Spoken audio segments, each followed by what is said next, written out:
What if the greatest truths were not new discoveries, but ancient memories waiting to be reawakened within you? What if the key to mastering your reality was not forged in the hopeful fire of the future, but was etched in stone, in the silent, knowing heart of the past, a truth whispered from the soul of the world itself? Close your eyes for just a moment. Listen, not with your ears, but with the full attention of your being. Beneath the noise of your thoughts, beneath the relentless hum of the modern world, can you feel it? A resonance, a quiet, powerful stillness that has waited for you across lifetimes. You have been led here, not by chance, but by a deep inner calling, a dissatisfaction with the surface of things, a yearning for a truth that satisfies not just the mind, but the soul. Today, we answer that call. We are not here to learn something new. We are here to remember something eternal. We are here to listen to a voice that has echoed through the corridors of time, a voice captured on a tablet, not of common stone, but of living, breathing emerald light. The Emerald Tablet of Thoth. This is not a history lesson. The tablet is not a relic to be studied, but a mirror to be looked into. Its words are not mere text. They are codes of vibration, designed to unlock the dormant wisdom that already resides within the very fabric of your DNA. The truths it holds are the fundamental laws of existence, the operating system of the universe, and by extension, the operating system of you. For you are not separate from the universe. You are the universe experiencing itself in human form. This journey we are about to embark upon is a dialogue, not a monologue from me to you, but a sacred conversation between the highest part of yourself and the cosmic intelligence that penned these truths. Consider my voice merely a guide, a frequency to help you tune your own inner receiver. You are not here to listen to a story about Thoth, the great scribe, the master of masters. You are here to listen to Thoth speaking through the quietest parts of you.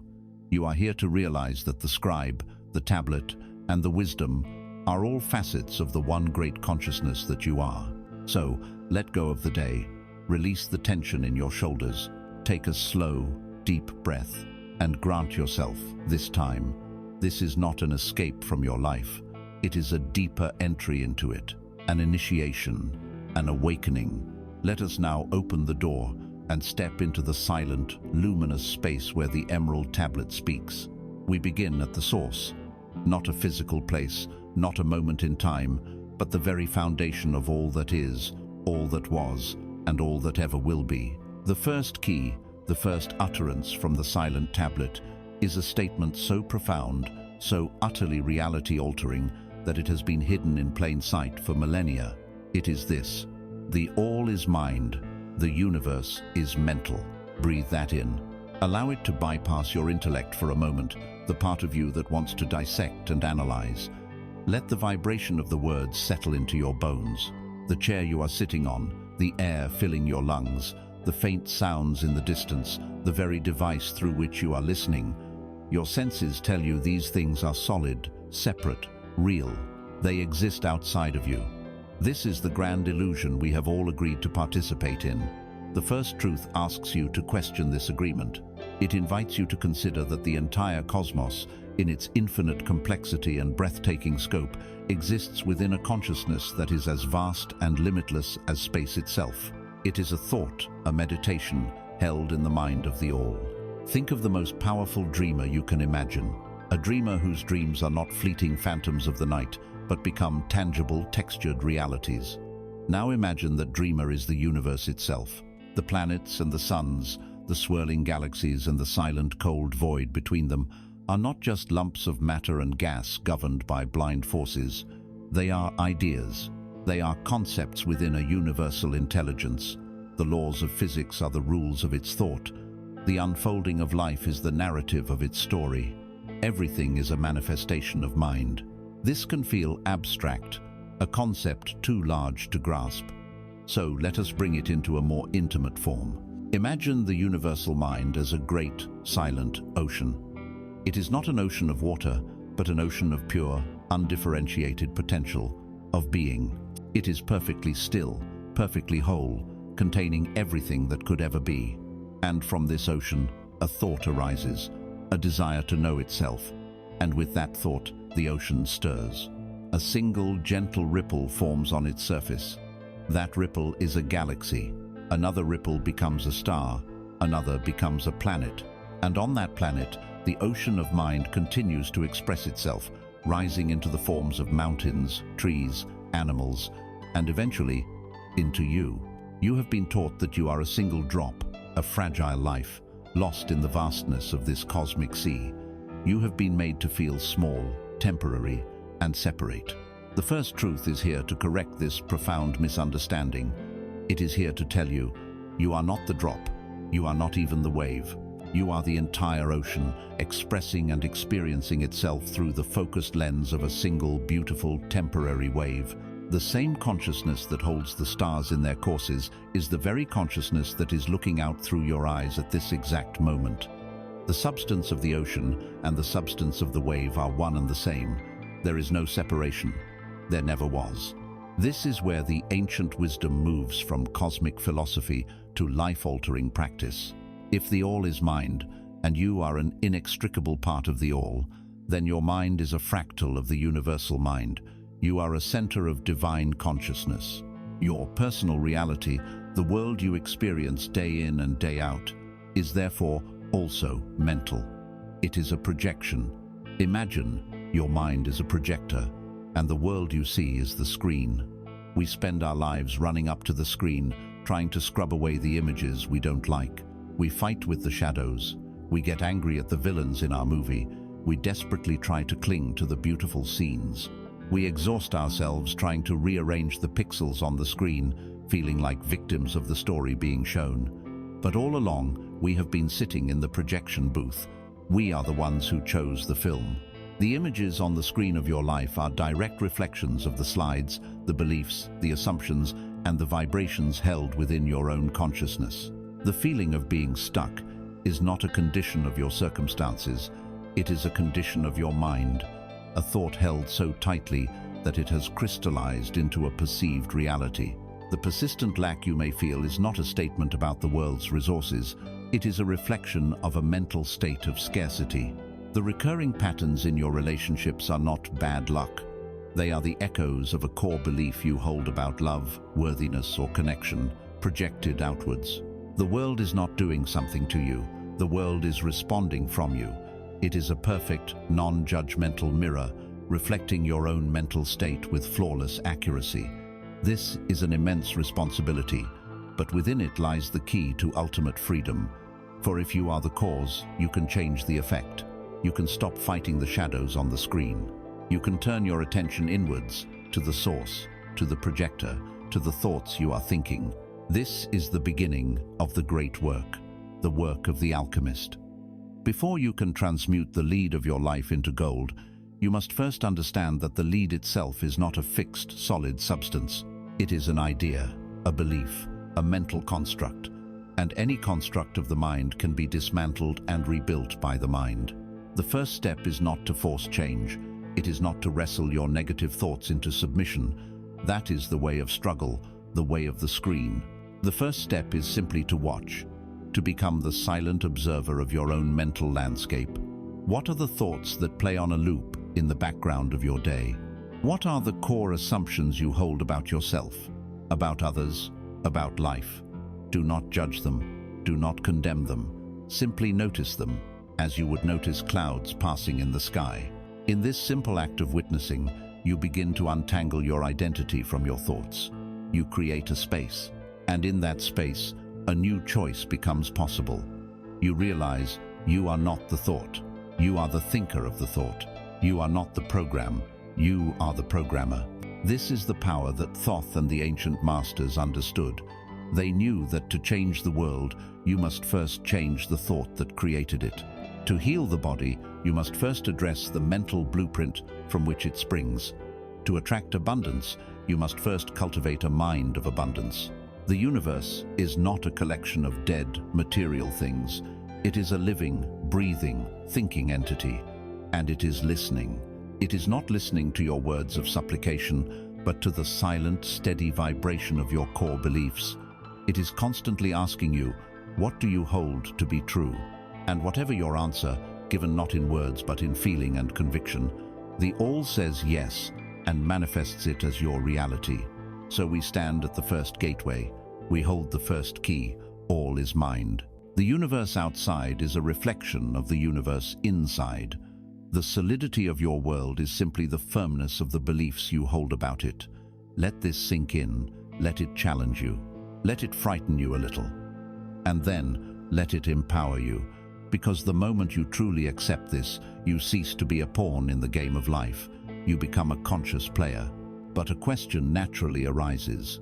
If the great universal mind conceives of galaxies and nebulae, and our individual mind conceives of joy, sorrow, and daily tasks, what is the precise nature of their connection?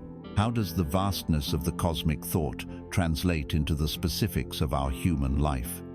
The ancients did not leave us with a riddle. They provided a master key, a sacred bridge to connect the infinite with the intimate. They taught that there is a perfect, unwavering correspondence, a divine symmetry between the great and the small, a principle that forms the next step on our journey, a truth known as above, so below. We have stood at the first gate and accepted the key. The universe is mental. We have begun to understand that our reality is not a fixed external stage, but a dynamic projection from a universal consciousness. This realization is profound, yet it can leave one feeling afloat in a sea of abstraction. So, the ancient wisdom immediately provides an anchor, a map to navigate this mental cosmos. It is the second great truth, a principle of correspondence that acts as a bridge between the infinite and the personal. It is the master key that unlocks the relationship between God and man, between the universe and you. The axiom is simple in its words, yet infinite in its application. As above, so below. As below, so above. These are not just poetic words. This is a statement of universal law. It declares that there is a harmony, an agreement, a correspondence between the different planes of existence. The laws that govern the highest, most expansive realms of being, the above, are the very same laws that govern the most minute and personal realms, the below. The macrocosm and the microcosm are not two different creations. They are a single, unified expression viewed from different perspectives. There are not separate laws for the stars and separate laws for the soul. There is only one set of laws, one divine pattern echoing itself through every layer of reality. Look at the world around you, and you will see this principle etched into the fabric of nature. See the majestic spiral of a distant galaxy, a city of 100 billion stars turning slowly in the cosmic night. That is the above. Now look at the delicate swirl of a seashell held in your hand, or the perfect spiral pattern in the head of a sunflower. That is the below. The same mathematical elegance, the same divine geometry, is present in both. Look at the way a mighty river branches out into a delta as it meets the sea, and see that same pattern in the veins on the back of your own hand, or the way a tree's roots spread through the earth. The structure of a single atom, with electrons orbiting a central nucleus, is a miniature solar system. As above, so below. The universe is endlessly creative, yet it never wastes a good pattern. It uses the same sacred architecture for the grandest of its temples and the humblest of its dwellings. You, in your physical form and your inner complexity, are not an exception to this rule. You are a living, breathing example of it. You are a microcosm of the macrocosm. This truth is beautiful in its cosmic symmetry, but its real power is not in observing the world, it is in creating it. Let us now turn this sacred lens inward, for the most vital correspondence is not between a star and a cell, but between your inner world and your outer life. Here is the secret made plain. Your inner world of thought, feeling, belief, and imagination is your below. Your outer world of circumstances, health, relationships, and finances is your above. The two are inextricably linked. One is the cause, the other is the effect. One is the object, the other is the mirror image. Your external reality is a perfect, flawless reflection of your internal state. Let us use a metaphor that you can hold and work with. Imagine your life is a garden. This is your above, the world you see, touch, and experience every day. Now, your consciousness, that unseen inner world of beliefs, emotions, and dominant thoughts, is the soil. This is your below. The quality of the soil determines the quality of the garden. It is a simple, unbreakable law. You cannot grow a vibrant, flourishing garden in toxic, depleted soil. And you cannot create a beautiful, fulfilling life from a consciousness filled with fear, doubt, and unworthiness. Every day, you are planting seeds in this inner soil. Every thought you think is a seed. Every belief you hold dear is a seed. Every feeling you allow to marinate in your being is a powerful, potent seed. What seeds are you planting? Are you sowing seeds of trust or seeds of suspicion? Are you planting seeds of abundance, believing that the universe is a friendly and supportive place? Or are you planting seeds of lack, convinced that life is a struggle and there is never enough? Are you planting the seeds of self-love or the bitter seeds of self-criticism? Be ruthlessly honest with yourself. And what of the weeds? The weeds are the automatic negative thoughts, the old resentments you refuse to release, the jealousies, the victim mentalities. They grow effortlessly in an untended garden. They wrap themselves around the stems of your dreams, choking them of light and sustenance. We spend so much time complaining about the weeds. We curse them, we get frustrated by their very existence, yet we rarely do the work of pulling them out from the root. Look at the garden of your life right now. Look at it with courage and without judgment. What is flourishing? What is withering? Do you see the vibrant flowers of loving relationships or the thorny thickets of conflict? Do you see the strong oak of financial stability or the parched desert of constant struggle? Do you see the lush greenery of health and vitality or the dying branches of disease and fatigue? Before you blame the weather, the economy, or other people, the external conditions, have the courage to look down, to examine the soil, to ask the fundamental question, what is the state of my consciousness? What have I been nurturing in the secret garden of my own mind? This is where the second half of the axiom comes into its power. As below, so above. This is not just a description, it is an instruction. It is the formula for conscious creation. It tells you that if you want to change the garden, you do not start by taping new flowers onto the dying stems. You do not fix a withered plant by painting its leaves green. All that effort is futile, for it works against the law.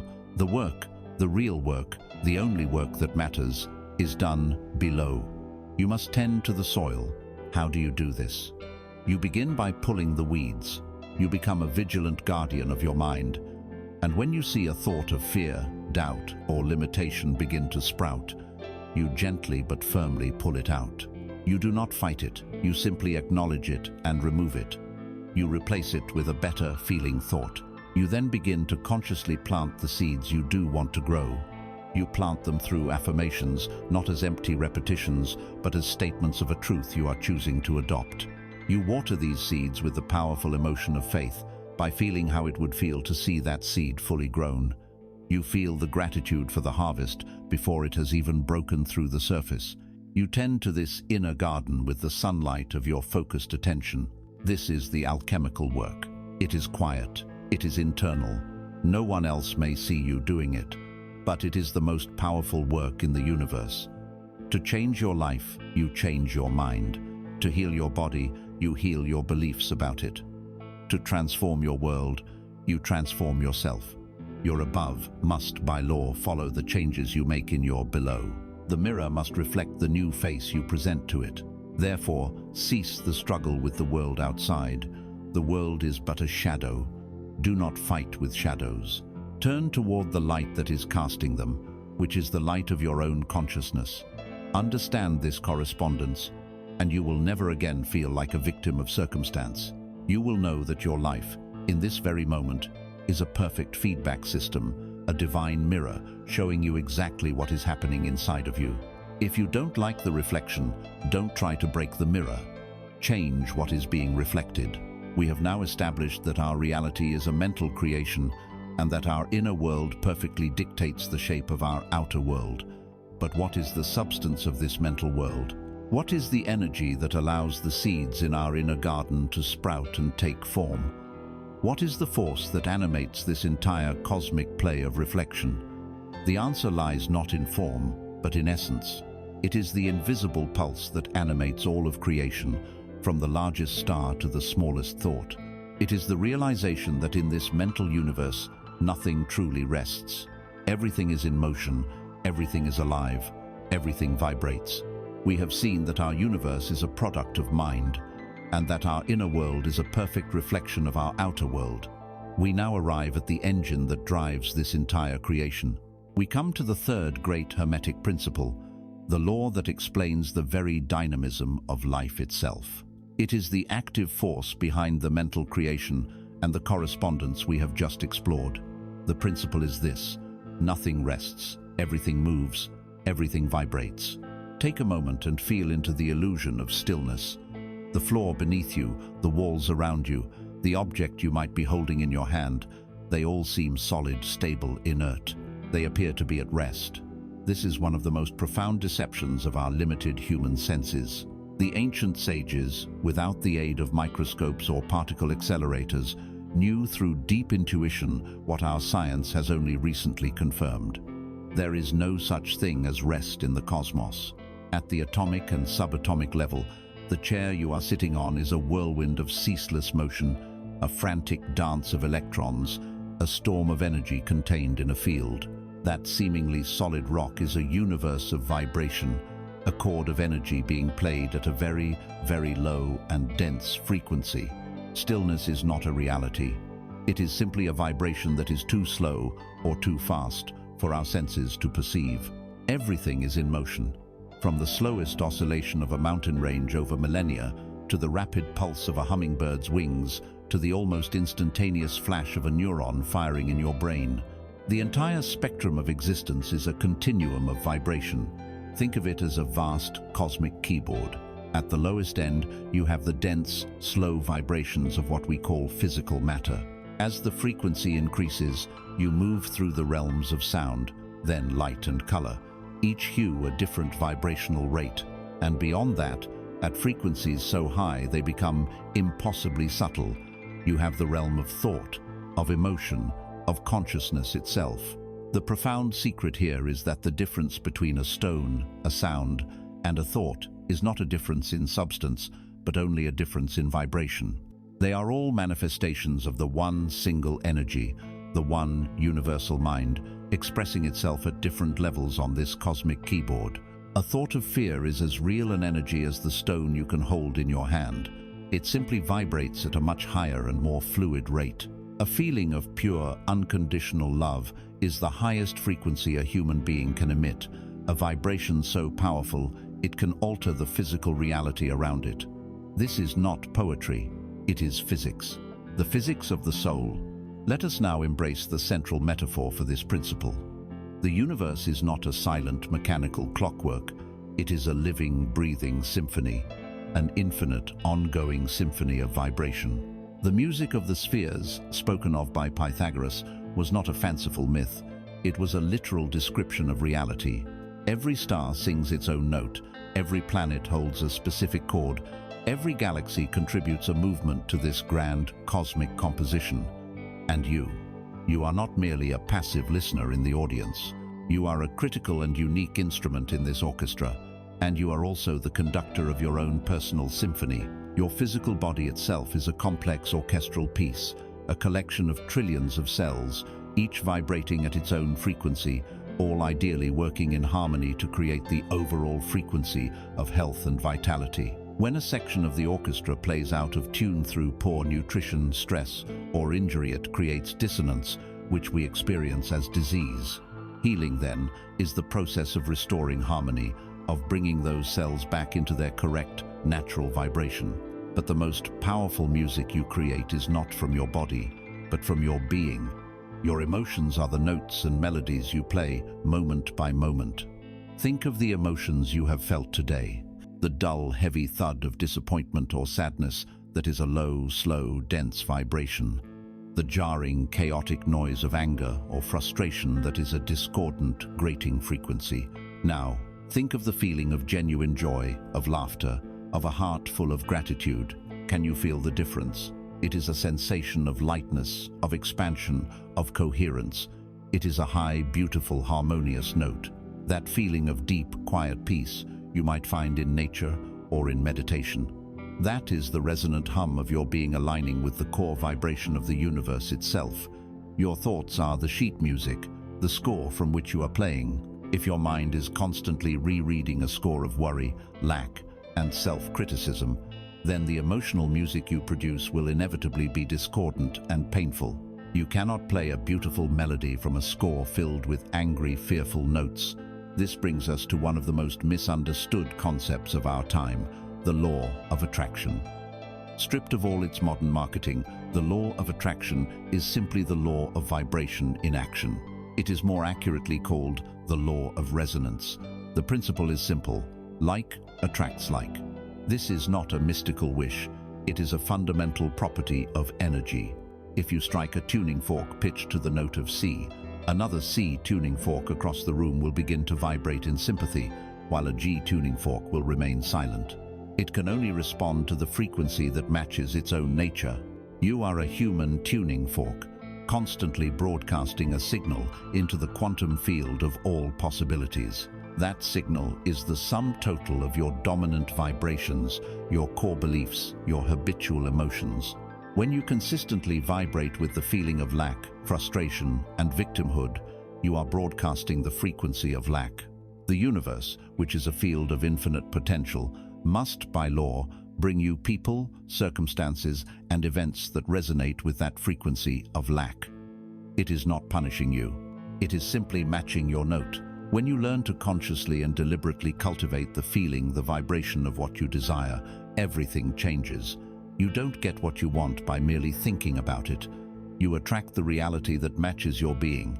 If you want love, you must become a vessel of love. You must broadcast the frequency of love, compassion, and self-worth. If you want abundance, you must learn to feel abundant and grateful now, even before the evidence appears. You become a tuning fork for abundance, and the symphony of the universe begins to rearrange itself to deliver experiences that match that powerful, harmonious note. This is the ultimate empowerment. You are not begging a distant, silent God for blessings. You are stepping into your role as a creator. You are choosing your frequency. You are composing your life's music. The world has no choice but to dance to the melody you are playing. So ask yourself, what song are you broadcasting today? Is it a dirge of sorrow and complaint, or is it an anthem of joy and possibility? The power is not out there. It is in the hum of your own heart, the vibration of your own soul. We now understand that all is mind, that the inner and outer worlds correspond, and that the animating force of this reality is vibration. We see that higher vibrations lead to experiences we label as good, while lower vibrations lead to what we call bad. But this raises a crucial question. Are these opposites, good and bad, light and dark, joy and sorrow, love and hate, truly separate and warring forces? Or is there a deeper, more elegant truth to their existence? The ancient wisdom reveals that they are not separate realities at all, but merely different degrees of the same thing. They are two ends of one stick, two faces of one coin. This brings us to the next profound law, the principle that governs the extremes of our experience, the law of polarity.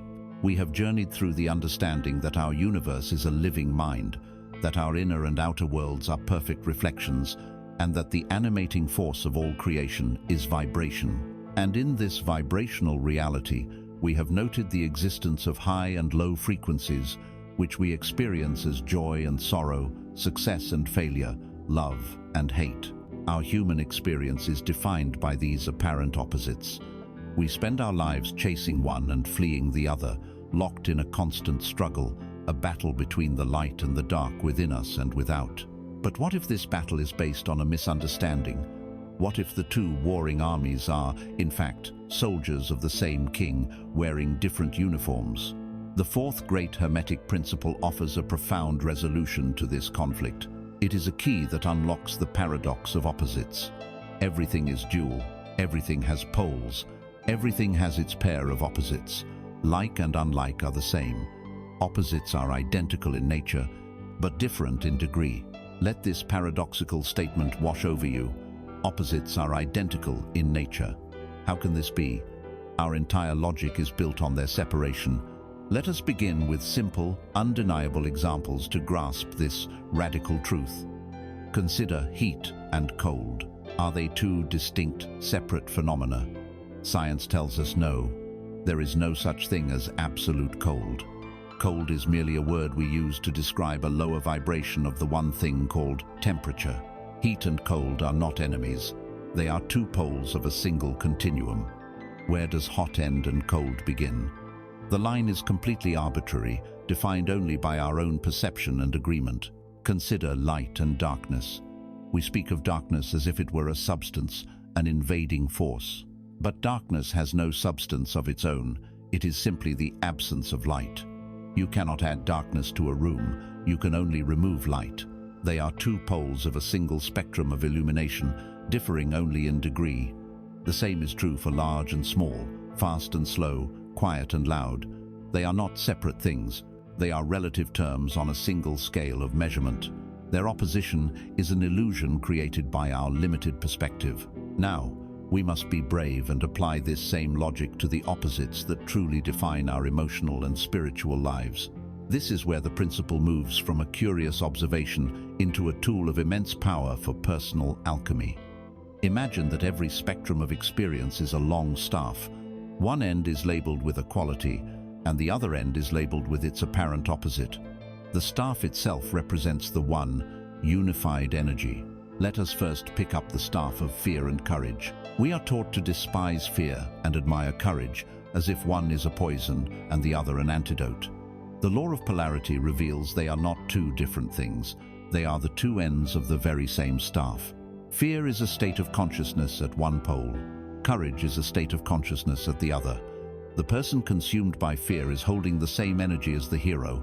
They are simply gripping it at a different point. This realization is profoundly liberating. It means fear is not your enemy. It is not a flaw in your character. It is simply a vibrational indicator, a point on a map. And because it is on the same staff as courage, it contains within it the very seed of courage. You cannot have a staff with only one end. The existence of one pole guarantees the existence of the other. Now, let us dare to pick up the staff of love and hate.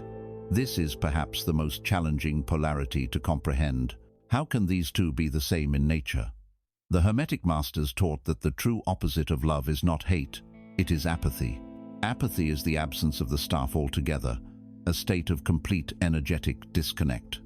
Love and hate, however, are both states of intense feeling, of powerful focus, of deep connection to their object. They are the same psychic energy, simply vibrating at different polarities. Hate is a destructive, chaotic polarity, while love is a creative, harmonious polarity. But they exist on the same spectrum of passionate connection. This is why the emotional shift from intense love to intense hate can happen so quickly. It is not a journey to a different country, but a violent slide from one end of the same staff to the other. And most critically for our journey of creation, let us pick up the staff of abundance and lack. We live in a world that seems defined by this duality. We see evidence of immense wealth and desperate poverty, but the principle of polarity tells us that lack is not a true condition of the world. Lack is a pole of consciousness. Abundance is the other pole. They are two different ways of perceiving the same infinite, unmanifested substance of the all. A mind polarized towards lack will, through the laws of correspondence and vibration, experience a world of scarcity, no matter the external circumstances. A mind that consciously learns to polarize itself towards abundance will experience a world of sufficiency and flow. They are not two different worlds. They are two different interpretations of the one world, seen from opposite ends of the same staff. Herein lies the secret art known to the alchemists as mental transmutation. Since opposites are the same in nature, differing only in degree, it is possible to change the vibration of one pole to become the vibration of the other. You can, with practice, learn to change fear into courage, hate into love, and lack into abundance, not by adding something new, but by changing the polarity of what is already there. This is the art of sliding your grip along the staff. How is this done? It is not accomplished through denial. You cannot stand shivering in the cold and pretend you are warm. You cannot feel terror in your heart and simply say, "I am not afraid." This is self-deception, not transmutation. The process is one of conscious repolarization. First, you must acknowledge and accept where you are on the staff. I am feeling fear. There is no judgment. You are simply identifying your energetic location. Then, you refuse to give that pole any more of your energy. You consciously and deliberately turn your mental gaze toward the opposite pole. You ask yourself, what would the beginning of courage feel like? What is one thought that feels slightly more empowering than my current thought? You do not need to leap instantly from terror to heroism. That is often impossible. But you can always move 1 inch. You can choose a thought that is slightly less fearful. You can take one small action that represents a shift toward the pole of courage. By doing this, you are withdrawing your energy from the negative pole and investing it in the positive. You are sliding your grip. You are not fighting the darkness. You are simply turning your face toward a distant light. You are not battling poverty. You are consciously cultivating a feeling of gratitude for what you do have, which is the first step toward the pole of abundance. This is a shift from internal war to internal mastery. You stop being a victim of your moods and emotions and become a director of them. You understand that every negative state contains the seed of its positive opposite, and you have the divine power to nurture that seed. This law dissolves the good versus evil duality that has caused so much suffering. It reveals a universe that is not moralistic, but simply pragmatic. There are not good energies and bad energies. There are only vibrations, and you have the ability to raise your own. You have the power to choose your polarity. So we now see that our experience is a spectrum, and we are not fixed at any point upon it. We have the power to move. But this raises another question. What governs the natural swing of things?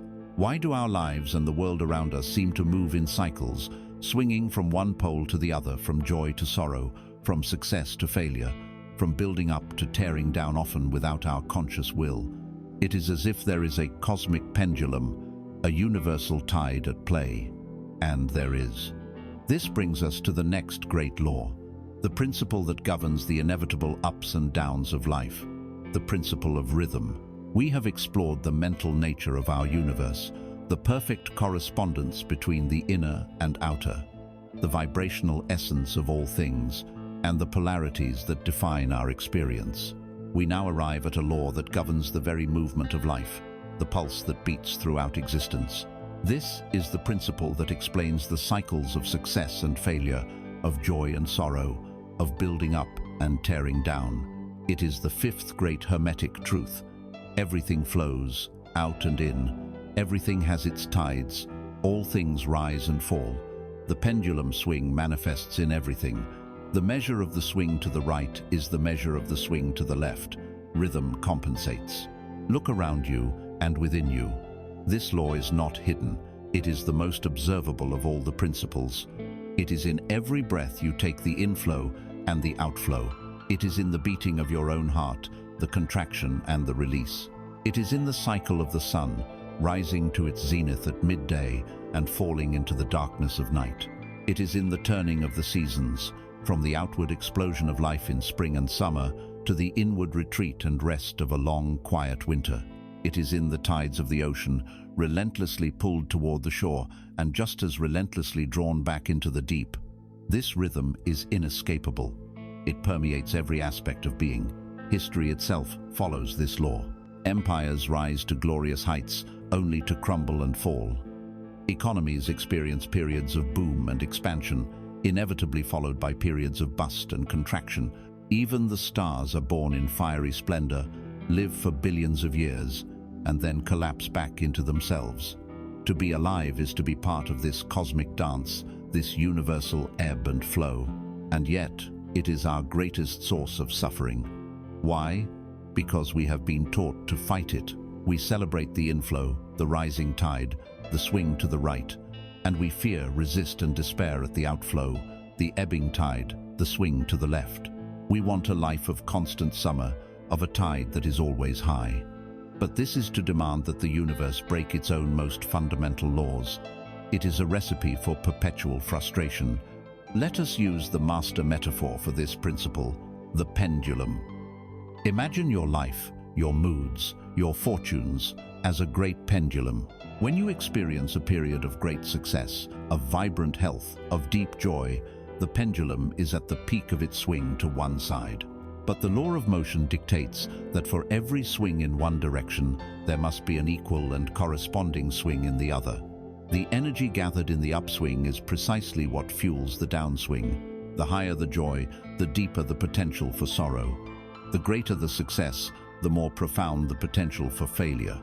This is not a punishment. It is not a cosmic curse. It is simply rhythm. It is mechanics. When you find yourself in a period of challenge, a financial struggle, a creative block, a season of grief or loneliness, you are simply on one side of the pendulum swing. The untrained human mind panics here. It resists. It struggles. It asks, "What did I do wrong?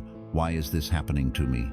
We try to frantically push the pendulum back toward the good side, the side of happiness and ease. But what happens when you try to push against the natural swing of a heavy pendulum? You exhaust yourself. You create friction, stress, and immense suffering. The pendulum will complete its swing regardless of your struggle, and you will be left drained and battered by your resistance to the inevitable. So what is the path of wisdom?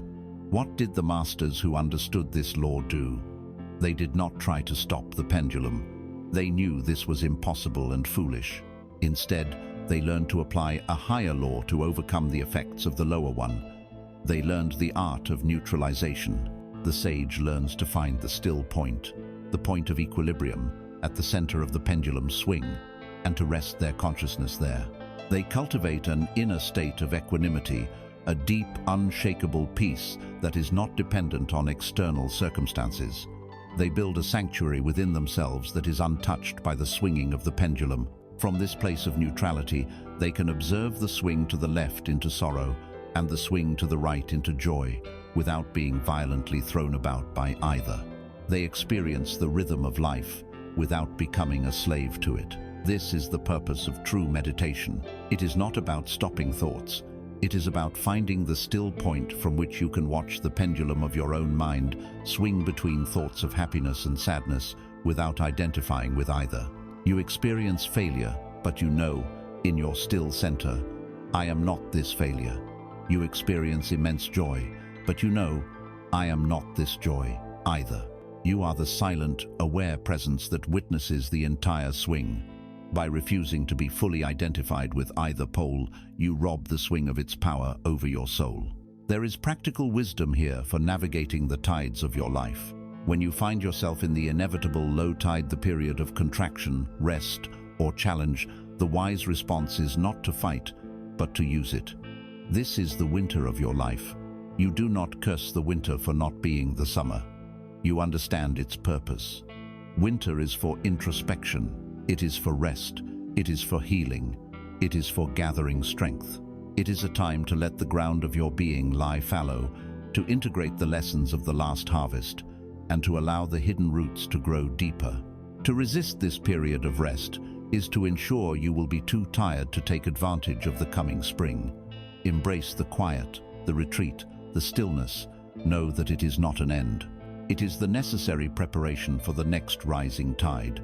And when the high tide comes, as it surely will, the wise person enjoys it fully, but without attachment. When success, joy, and energy are flowing, they ride the wave with gratitude and grace. But they do not become arrogant or complacent. They do not build their permanent house on the sand at the peak of high tide, believing it will stay there forever. They know the tide will eventually turn, so they use the energy of the high tide wisely. They build their reserves. They strengthen their foundations. They plant seeds for future harvests. They practice immense gratitude, knowing that this too are part of a cycle. This balanced approach removes both the frantic despair of the downswing and the anxious, fearful clinging of the upswing. It creates a state of steady, resilient, and profound peace. We now understand that our lives move in an inescapable rhythm, an ebb and flow between the poles of our experience. Wisdom lies not in fighting this tide, but in learning to build a vessel that can navigate both the highs and the lows with grace. But this begs a question. Are we simply passive passengers on this cosmic ocean, destined to be carried back and forth by these currents forever? Or can we have a hand in steering our vessel? Can we influence the rhythm, or at least understand what sets it in motion? The Hermetic wisdom assures us that we are not mere corks bobbing on the waves. Nothing is left to chance. Every swing of the pendulum, every tide that comes in, every event in our lives is an effect, born from a specific, preceding cause. This leads us directly to the great law of consequence, the principle that governs the intricate machinery of reality itself, the law of cause and effect. We have journeyed through the great universal rhythms, the tides of being that carry us between the poles of joy and sorrow, success and failure. We have learned to find our center in the swing of the pendulum. But a fundamental question remains: is this swing merely a blind, mechanical process? Are we fated to be tossed back and forth by these cosmic currents with no say in the matter? Is our life ultimately a game of chance? The sixth great Hermetic principle answers with a resounding and definitive no. It banishes the concept of chance from the universe and replaces it with a framework of impeccable, unwavering order.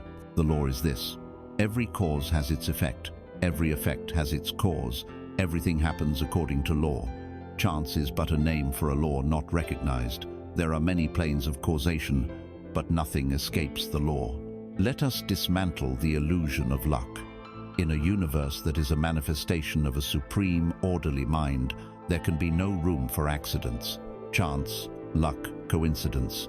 These are words we use to describe effects whose causes are hidden from our view. We are like a person watching a master puppeteer, but we can only see the puppets dancing on the stage. We see one puppet rise and another fall, seemingly at random. We might call the rising puppet lucky and the falling one unlucky. But if we could only lift our gaze to see the hands of the puppeteer and the intricate threads he skillfully manipulates, we would see that there is no luck involved. There is only purpose, intention, and the flawless execution of cause leading to effect. Most of humanity lives its life watching the puppets, completely unaware of the strings, let alone the master who pulls them. And the secret, the great revelation, is that you are not the puppet. You are the puppeteer. The ordinary person is ruled by their environment, by the will and desires of others, by the tides of heredity and suggestion. They are moved about the chessboard of life like a pawn, with little understanding and even less power. The masters, however, knowing the rules of the game, rise to a higher plane of consciousness. From there, they are not pawns, but players. They are not ruled by causes. They become the creators of causes. They do not abolish the law of cause and effect, for that is impossible. They simply learn to use it, instead of being used by it. To truly grasp this power, let us embrace a deeper metaphor. You are a weaver, and your life is a great tapestry. At the moment of your birth, you were seated before a magnificent loom, and the threads of potential were placed in your hands. With every thought you think, with every word you speak, with every action you take, you are weaving. The threads are your thoughts, your core beliefs, your dominant emotions. What is their quality? Are you weaving with the strong, luminous silk of love, courage, and faith? Or are you using the frayed, dull cotton of fear, resentment, and doubt? Are the threads you choose each morning dyed in the golden hues of abundance and gratitude, or are they stained with the murky gray of scarcity and complaint? Be honest. You are the one who selects the thread for every single stitch. The knots are your actions and your choices. A thought alone is just a loose thread, holding little power, but a thought that is followed by a decisive action, a choice made, a word spoken, that is a knot that secures the thread into the fabric of your reality. It becomes a part of the permanent design. We spend so much of our time staring at the finished sections of our tapestry, at the life we have already woven. We point to the tangled, dark patterns of failure and heartbreak, and we cry out, "Why did this happen to me? This is not the pattern I wanted." We blame the loom itself. We blame the quality of threads we were given. We blame the weaver sitting next to us, whose tapestry seems so much more beautiful than our own. We rarely, if ever, look down at our own hands, still busy at the loom, and acknowledge that we are the ones creating the pattern in this very moment. This is the call to radical responsibility. Look at the tapestry of your life. Can you not trace that recurring pattern of failed relationships back to the thread of unworthiness you have been weaving for years? Can you not see how that section of financial struggle is woven with the persistent threads of a belief that money is hard to come by, or I don't deserve wealth? And look at the beautiful parts, the golden sections shimmering with joy and success. Can you not see that they were woven with the threads of hope, discipline, love, and a brave belief in your own vision? The tapestry does not lie. It is a perfect record of your state of consciousness over time.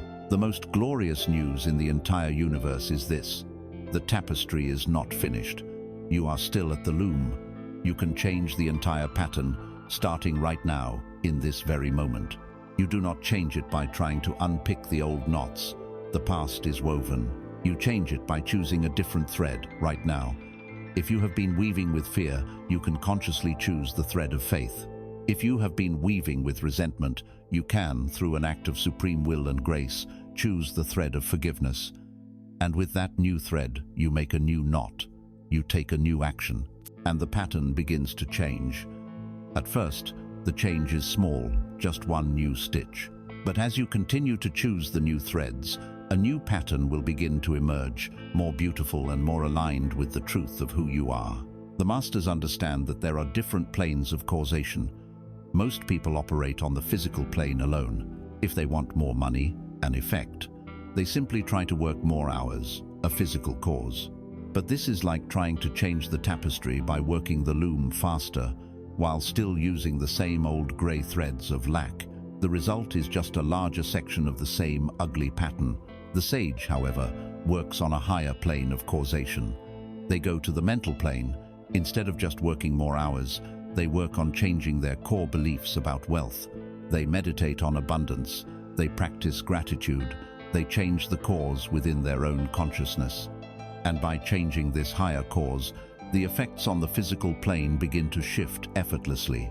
Opportunities appear. Inspired ideas strike. The right people show up. The lower is always governed by the higher. By mastering your mind, you master your world. This is the great turning point in a human soul's journey. It is the moment you stop asking, "Why is this happening to me?"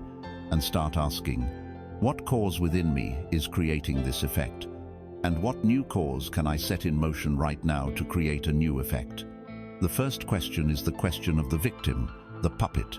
The second is the question of the creator, the weaver, the master of the game. We now see that we live in a universe of perfect, intelligent order, where we are the creators of our own experience through the law of cause and effect.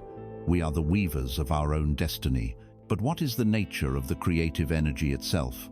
What are the fundamental forces, the two great principles that must interact for any creation from a new star to a new thought to come into being? The ancient wisdom tells us that all creation involves a dynamic interplay, a sacred dance between a masculine and a feminine energy that exists on all planes. This brings us to the final, and perhaps most profound, of the 7 great laws, the principle of gender. We have now walked a great distance on this inner path. We have learned that the universe is mind, that a perfect correspondence links the small to the great, that everything vibrates, that opposites are two poles of one truth, that life moves in inescapable rhythms, and that we are the weavers of our destiny through the law of cause and effect. We have been given the schematics of reality, the divine blueprint of the cosmos. We now arrive at the final of the 7 great principles, the law that governs the very act of creation itself. It is the secret of generation, the force that brings anything and everything into being, from a new galaxy to a new idea in your mind. This is the principle of gender. Before we proceed, let us be impeccably clear. This principle has nothing to do with the physical sex of a human body, nor with the social roles that humanity has constructed. To confuse this cosmic law with terrestrial human biology is to miss its profound and universal significance entirely. The ancient masters used the word gender from its Latin root, genere, which means to beget, to procreate, to generate. This principle states, gender is in everything. Everything has its masculine and feminine principles. Gender manifests on all planes. On every level of existence, from the highest spiritual plane to the densest physical matter, creation is only possible through the active union of two energies, the masculine and the feminine. One cannot create without the other. They are the two equal, necessary, and complementary halves of the one creative force. Let us understand their natures. The masculine principle is the energy that projects, that gives, that initiates. It is the spark, the thrust, the active impulse. Its nature is to will, to direct, to express. Think of the sun, which radiates its light and energy outwards, giving life without asking for anything in return. Think of the focused beam of a laser. It is the declarative force of I am. It is the energy that plants the seed. Without the masculine principle, the universe would be a sea of unrealized potential, a fertile chaos without direction or form. The feminine principle, by contrast, is the energy that receives, that nurtures, that incubates, and that gestates. It is the creative womb, the fertile soil, the deep, mysterious ocean of potential. Its nature is to draw in, to develop, to bring to fruition what it has received. Think of the earth, which receives the light of the sun, and from it creates the endless variety of life. Think of the receptive quality of water, which takes the shape of any vessel it is poured into. It is the energy that lovingly takes the seed from the masculine, enfolds it in its substance, and works tirelessly in the quiet darkness to build it into a fully formed reality. Without the feminine principle, the masculine spark would flash for a moment and then dissipate into nothingness, having no medium in which to grow. Neither is superior to the other. To claim one is better than the other is like asking which is more important for a fire, the spark or the fuel. The question is meaningless. All creation, all generation, is the result of a sacred marriage between these two forces. Now, here is the secret that turns this cosmic law into a personal tool of creation. These two principles do not merely exist out there in the cosmos, they exist within you. Your own consciousness is a complete creative system, containing both the masculine and feminine energies. Your ability to create the life you desire depends entirely on your ability to understand, balance, and unite these two forces within yourself. Let us make this intensely practical. Your conscious mind, the part of you that is aware right now, the part that can focus, choose, and direct its attention, is your inner masculine principle. It is your inner gardener. The function of your conscious masculine mind is to be the selector of seeds. It is to look out upon the infinite field of possibilities and, with its power of will, to choose. It says, "This is what I desire to create. This is the reality I choose." It holds the vision. It forms the intention. Your subconscious mind, that vast, powerful, and mysterious realm that runs your bodily functions, stores your memories, and houses your deepest beliefs, your inner feminine principle. It is the sacred, fertile soil. The nature of your subconscious, feminine mind is to be purely receptive. It does not argue. It does not judge the seeds it is given. It cannot tell the difference between a good seeder belief in your own infinite worth and a weed seeder belief in your own failure. Its sole, magnificent purpose is to receive whatever seed is planted in it by the conscious, masculine mind, and to begin the immediate process of gestation. It takes the idea and enfolds it in the substance of feeling and belief, working tirelessly in the hidden depths of your being to manifest that idea into a physical, tangible experience. This is the divine process of creation. Your masculine mind plants a seed of desire. I desire health and vitality. It holds this thought with focused will. Then, it must consciously give this seed to the feminine mind. It does so by feeling the reality of it, by believing it, by letting go of the struggle and trusting the creative process. Once the subconscious, the feminine, has accepted the seed, a gestation period begins. It will work beneath the surface of your awareness, aligning your energy, shifting your perceptions, generating intuitive hunches, and magnetizing the people and opportunities through cause and effect, and vibration, necessary to bring the fully formed reality of health and vitality into your life. The great tragedy of many human lives is the result of a disharmony between these two inner principles. Look at your own life. Are you a person of excess masculine energy? Are you always pushing, forcing, hustling, and taking action, yet seeing very few results for your immense effort? You are like a gardener frantically throwing seeds onto concrete. You are neglecting your inner feminine. You are not giving your ideas the rich, receptive, feeling-toned soil of your subconscious in which to grow. You are all will, but no faith. All action, but no receptivity. Your seeds find no purchase. Or are you a person of excess feminine energy? Are you always dreaming, wishing, visualizing, and hoping for a better life, but rarely taking any decisive action? You are a beautiful, fertile garden, perfectly prepared, waiting for a seed that the gardener never plants. You are neglecting your inner masculine. You have not used your divine power of will to choose a definite direction, to make a firm decision, and to consciously plant it. You are all potential, but no initiation. The path to mastery is the path of inner balance.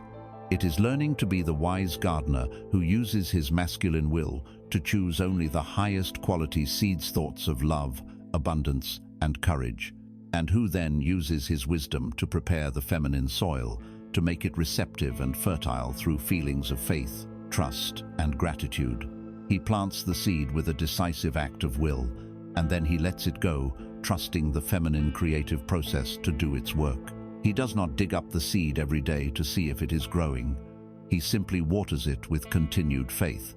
This is the sacred marriage within. It is the union of thought and feeling, of will and love, of action and trust. We have now walked the full circle of the 7 great laws that govern all of creation, from the infinite mind of the all, down through the planes of reality, to the sacred dance of gender within our own souls. These principles are the keys to the kingdom. They describe the machinery of the universe and the immutable rules of the game of life. But a new question now dawns. Who is the I that is meant to use these laws? Who is the one that observes the vibration, that chooses the polarity, that initiates the cause, and that balances the gender within? To truly become a master, we must now turn our gaze away from the laws and onto the lawgiver. We must look deeply into the nature of the observer, the silent, deathless awareness that exists behind our thoughts and our personality. This is the next and most crucial stage of our journey. The journey from knowing the path to knowing the self. We have now journeyed together through the 7 great governing laws of existence. We have explored the mental, vibrational, and causal nature of our reality. These principles are the tools of the gods, the keys to the kingdom. But this knowledge, as profound as it is, remains incomplete until we ask the most fundamental question of all: who is the one who is meant to use these tools? Who is this I that experiences the vibration, that chooses the polarity, that initiates the cause? We have studied the nature of the painting, and now we must turn and look at the painter. The journey forward is no longer outward into the laws of the universe, but inward into the very nature of the self. And the first, most crucial discovery on this inward path is a truth so simple it is revolutionary. You are not your mind. You are not your thoughts. For most of us, this statement sounds like nonsense.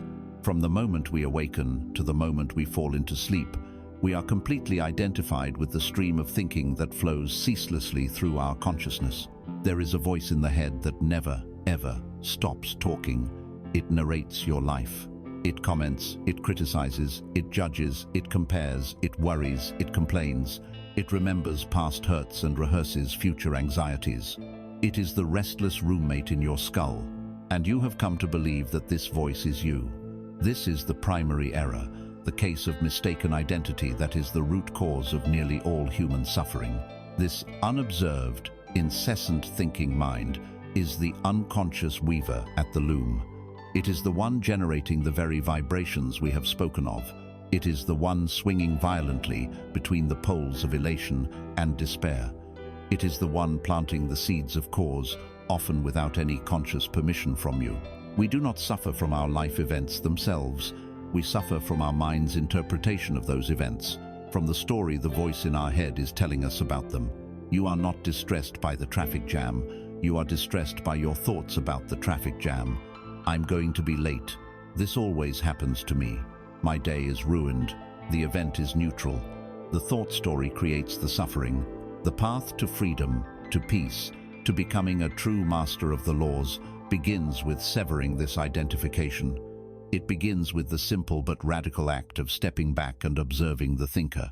It begins with the realization that if you can be aware of your thoughts, you cannot be your thoughts. The observer is never the observed. Let us use a metaphor. You have lived your life believing that you are the clouds. The dark, turbulent storm clouds of anger and fear. The grey, heavy blanket of boredom and depression. The wispy, fleeting clouds of a momentary joy. You identify with each one as it passes, your entire sense of self shifting with the weather of your mind. The Great Awakening, the beginning of true spiritual life, is the moment you realize that you are not the clouds, you are the sky. You are the vast, open, silent, changeless expanse of awareness in which all the clouds of thought and emotion appear, drift by, and ultimately dissolve. The sky is never harmed by the storm. The sky is not improved by a beautiful sunset. The sky is not the weather. The sky simply is. It is the space that allows all weather to happen, and it remains untouched, forever peaceful, forever present. Let us try another image. Imagine your mind is a powerful, roaring river. For your entire life, you have been thrown into this river at birth, and you have been swept along by its currents. You are tossed and turned by the rapids of anxiety. You get stuck in the muddy eddies of depression. You are carried along by the swift currents of excitement. Believing you are the river, you fight the currents. You struggle to grab onto passing branches, and you live in a state of constant effort and exhaustion. The entire path of meditation and self-realization is the simple, profound act of learning to step out of the river and onto the bank. From the quiet stillness of the bank, you can watch the river flow.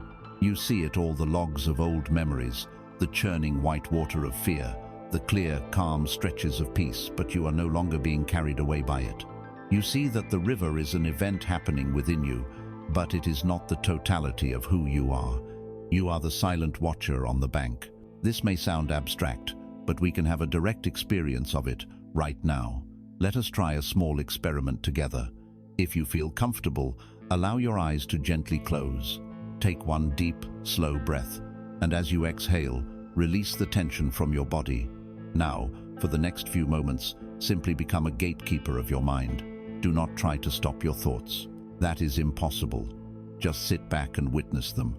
Wait for the very next thought to arise. Where will it come from? What will it be about? Just wait and watch. Perhaps a thought appeared, a memory, a plan, a judgment. Whatever it was, simply notice it. See it clearly, as if it were a word written on a screen. And then, just let it go. Let it dissolve. Do not follow it. Do not analyze it. Just let it pass like a cloud through the sky of your awareness. And then wait for the next one. Now, I want you to notice something else. In the space between two thoughts, there is a gap, a moment of pure, silent stillness. It may be very brief, but it is there. In that gap, there is no thinking. But are you unconscious? Number, you are still there. You are highly alert, highly aware, waiting for the next thought. Who is that? Who is the one who is aware of the absence of thought? That silent, still, peaceful awareness that exists in the background of all your thinking. That is a glimpse of your true nature. That is the sky. That is the watcher on the bank. That is the silent watcher. It has no name. It has no form. It has no history and no future. It is the timeless, formless consciousness that is the source of your being. This is the beginning of all spiritual freedom. To practice day by day, creating more space between you and the stream of thought. You do this by bringing your attention to the present moment, by feeling your breath, by listening to the sounds around you without labeling them. Each time you do this, you step out of the river and onto the bank. You withdraw your energy from the noisy, conditioned mind, and you anchor yourself in the silent, peaceful presence of the watcher. This is the true I. This is the one who can consciously use the 7 laws, because it is not subject to them in the same way the personality is. It is the creator, not the created. As you become more established as this silent, observing presence, you begin to see your thoughts for what they are, simply fleeting, impersonal energy patterns. But what about their more powerful, more visceral cousins? What about the great waves of feeling that can crash through the body, the gut-wrenching fear, the white-hot anger, the profound grief? These emotions often feel even more real, even more us than our thoughts. Once we have learned to watch our thoughts without being swept away, the next stage in our alchemical work is to learn how to be present with and ultimately transmute the powerful and often overwhelming currents of our emotional energy. We have found the silent shore from which we can watch the river of our thoughts flow by. In the stillness of the silent watcher, we find a peace that is unshakable, a sky that is forever clear. But then, from the depths, a great wave rises. A wave of gut-wrenching grief, of white-hot anger, of cold, paralyzing fear. It crashes over us, and in an instant, we are pulled from the safety of the shore, back into the tumultuous currents. We are drowning again. These are our emotions, and they often feel more powerful, more fundamental, even more us than our thoughts. Why? Because while thoughts are the language of the mind, emotions are the language of the body. They are energy in motion, emotion. They are truth, spoken not in words, but in flesh and blood and nerve. From our earliest days, we have been taught to fight a war against this energy. We are told, don't cry, control your anger. There's nothing to be afraid of. Be positive. We are trained to suppress, to deny, to manage, and to disown the most powerful and authentic feedback system we possess. We have been taught to treat our own sacred messengers as enemies at the gate, and so we fight. We clench our jaw to keep the anger in. We distract ourselves to avoid the emptiness of sadness. We rationalize away our fear, and we live in a state of constant, low-grade internal warfare, exhausting ourselves in a battle we can never, ever win. The great secret of the alchemist is this: that which you suppress controls you. Unfelt emotions do not simply vanish. They are trapped energy. They lodge themselves in our bodies, becoming chronic tension in our shoulders, a knot in our stomach, a tightness in our chest. They fester in the darkness of our subconscious, turning into free-floating anxiety, unexplained depression, or sudden, explosive outbursts that seem to come from nowhere. We try to keep the lid on the boiling kettle, but the pressure only builds, until inevitably it explodes, scalding ourselves and those around us. This is not mastery. This is a strategy for suffering. The path of wisdom, the path of the alchemist, is to stop fighting and start listening. It is to have the profound courage to turn towards your feelings, not as enemies, but as sacred allies. What if every emotion, no matter how difficult, was a loving message from your soul, designed to guide you back to wholeness? Let us return to our metaphor of the boiling kettle. A strong emotion like anger or fear rises within you. The water is boiling. The energy is undeniable. The alchemist does not fear this. The alchemist recognizes that steam is power. Instead of trying to force the lid down, the alchemist builds a channel. They attach a turbine. They use the very energy that could have been destructive to power an engine for constructive change. This is the art of emotional transmutation. Consider the emotion of anger. Its message is almost always, a boundary has been violated or a core value is being threatened. To suppress it is to become a doormat, to allow the injustice to continue. To explode with it is to become a destroyer. The alchemical path is to feel the fiery, potent energy of the anger in your body without being consumed by it. You thank it for the message, and then you ask, how can I channel this fire? You use its energy to set a clear, firm boundary. You use its power to speak your truth calmly and with conviction. You use its fuel to work for justice in a constructive way. The anger is not destroyed, it is honored, and its energy is transmuted into courage and right action. Consider the emotion of fear. Its message is, pay attention, there is a perceived threat to your safety or well-being. Fear is the guardian of your life. To ignore it is foolish. To be paralyzed by it is to be imprisoned. The alchemical path is to turn to the fear and say, thank you for trying to protect me. I hear your warning. You feel the electricity of it in your body, the heightened awareness it brings. Then, from the calm place of the silent watcher, you assess the situation. Is the threat real, or is it an old story from the past?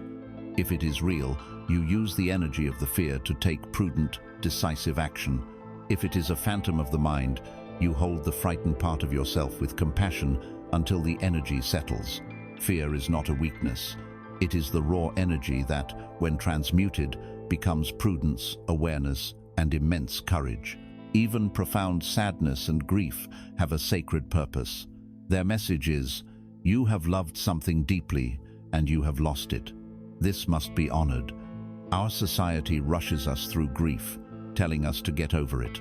The alchemist knows this is impossible. Grief is the price of love. The alchemical path is to allow the great waves of sadness to wash through you. It is a cleansing process. Each tear is a prayer, a release. To resist grief is to freeze the river of your emotional life. To allow yourself to feel it fully is to eventually be carried by that same river to a new shore, one of compassion, wisdom, and a deeper appreciation for the preciousness of life. Grief, when honored, becomes the fertilizer for the most beautiful flowers of the soul. This is an art, and like any art, it requires practice. Let us practice now, with a gentle technique for meeting and transmuting any emotion. Let us call it the alchemy of inner presence. First, bring to mind an emotion that is currently or frequently present for you. Choose something mild to begin with. Just allow it to be in your awareness. Now, we begin. The first step is to recognize. Can you simply put a name to it without a story? Ah, this is sadness. Or, I see you, anxiety. Greet it like a familiar visitor, not an intruder. The second step is to allow. Give this feeling permission to be here, just for this moment. You do not have to like it. You do not have to want it. Simply stop fighting it. In your body, where do you feel it? Is it a tightness in your throat, a hollowness in your chest, a fluttering in your stomach? Just let it be, exactly as it is. Drop the inner fist of resistance. The third step is to investigate with kindness. Gently bring a soft, curious attention to the physical sensation of the emotion. Is it heavy or light? Is it hot or cold? Is it sharp or dull? Do not analyze why you feel this way. Stay out of the story. Just stay with the raw physical energy of it in your body. Notice its texture, its vibration. In this moment, you are not your sadness. You are the awareness that is feeling the sensation of sadness. The final, most important step is to nurture and transmute. From the deep, quiet place of the silent watcher, offer this feeling a sense of kindness and space. You might place a hand over your heart or wherever you feel the sensation most strongly. You might whisper inwardly, "It's okay. I am here with you." You are holding the hurt part of yourself in loving awareness. As you do this, something miraculous happens. By holding the energy in the unconditional embrace of your presence, you are alchemically changing its nature. You are removing the charge of pain and wrongness from it. You are allowing the trapped energy to resolve itself, to melt back into the pure, neutral energy of your being. It is no longer a poison. It is just energy, free to flow once more. By turning towards our emotions in this way, with recognition, allowance, kind investigation, and nurturing presence, we cease to be their victim. We become their alchemist. We learn that every feeling holds a gift. Every emotion contains fuel for our journey. We are cleaning and ordering our inner temple. With this newfound inner coherence, with the heart and mind beginning to work in harmony, the power we cultivate within must inevitably seek expression, and the most immediate, potent, and creative tool we possess for projecting this inner state into the world is the very breath that we shape into sound. This brings us to the sacred magic of focused vibration, the power of the spoken word. Having found the sanctuary of the silent watcher and learned the sacred art of transmuting the energy of our feelings, we have brought a new order and coherence to our inner world. We have begun to clean the temple. We have calmed the waters.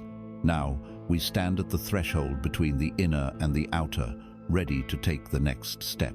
How do we consciously project this newfound inner peace and power into the world to shape our reality? The first, most immediate, and most constantly used tool of creation is the very breath that sustains us, shaped into sound. We now arrive at the awesome and often forgotten magic of the spoken word. Every word you speak is an incantation. Every sentence you utter is a spell cast into the vibrational fabric of the universe. We have been taught to think of words as mere labels, as passive descriptors of a pre-existing reality. This is a profound error. Words do not describe reality, they create it. They are physical events. A thought is a silent mental energy. But when you speak, you take that mental energy and you transduce it through the physical vessel of your body. You give it breath. You give it voice. You project it from your inner world into the outer world as a tangible, measurable sound wave, a vibration. As we learned, everything vibrates. Your word is a focused, concentrated vibration sent out from the center of your being. Imagine dropping a stone into a perfectly still pond. The ripples spread out in every direction, altering the entire surface of the water. Every word you speak is a stone dropped into the quantum field, into the mind of the all. Is the word you are speaking a smooth, round stone that creates a harmonious, coherent ripple of love, of possibility, of strength? Or is it a jagged, sharp rock that creates a chaotic, jarring splash of complaint, of lack, of fear? Make no mistake, you are casting these stones all day long. You are constantly broadcasting your creative signal. The universe does not judge your words as good or bad. It simply receives the vibration and, through the law of correspondence, reflects a reality back to you that matches the ripple you have sent out. Let us hold a powerful metaphor for this truth. Imagine the unmanifested potential of your life is a vast, flawless block of white marble. It contains every possibility, the statue of a beggar and the statue of a king, the form of sickness and the form of perfect health, the image of loneliness and the image of profound love. All possibilities exist within it. Your spoken word is the chisel in your hand. Most of humanity wanders through life as unconscious sculptors. We hold the chisel of our word and we swing it wildly, carelessly. We complain about the marble itself. We say, "This stone is too hard," and as we speak, the chisel strikes the stone and a jagged piece flies off. We have just spoken, "Life is difficult," into reality. We say, "I'm so clumsy, I always make mistakes," and the chisel slips, gouging a deep, ugly scar into the form. We have just decreed failure for ourselves. We look at our neighbor's beautiful statue and say, "I'll never be that talented," and with those words, we deliberately blunt the edge of our own chisel, ensuring our own mediocrity. We spend our lives chipping away, creating a broken, misshapen, and unsatisfying form, and then we stand back, throw our hands up in despair, and blame the marble. The conscious creator, the master alchemist, approaches the block of marble with reverence. They know the power of the tool in their hand.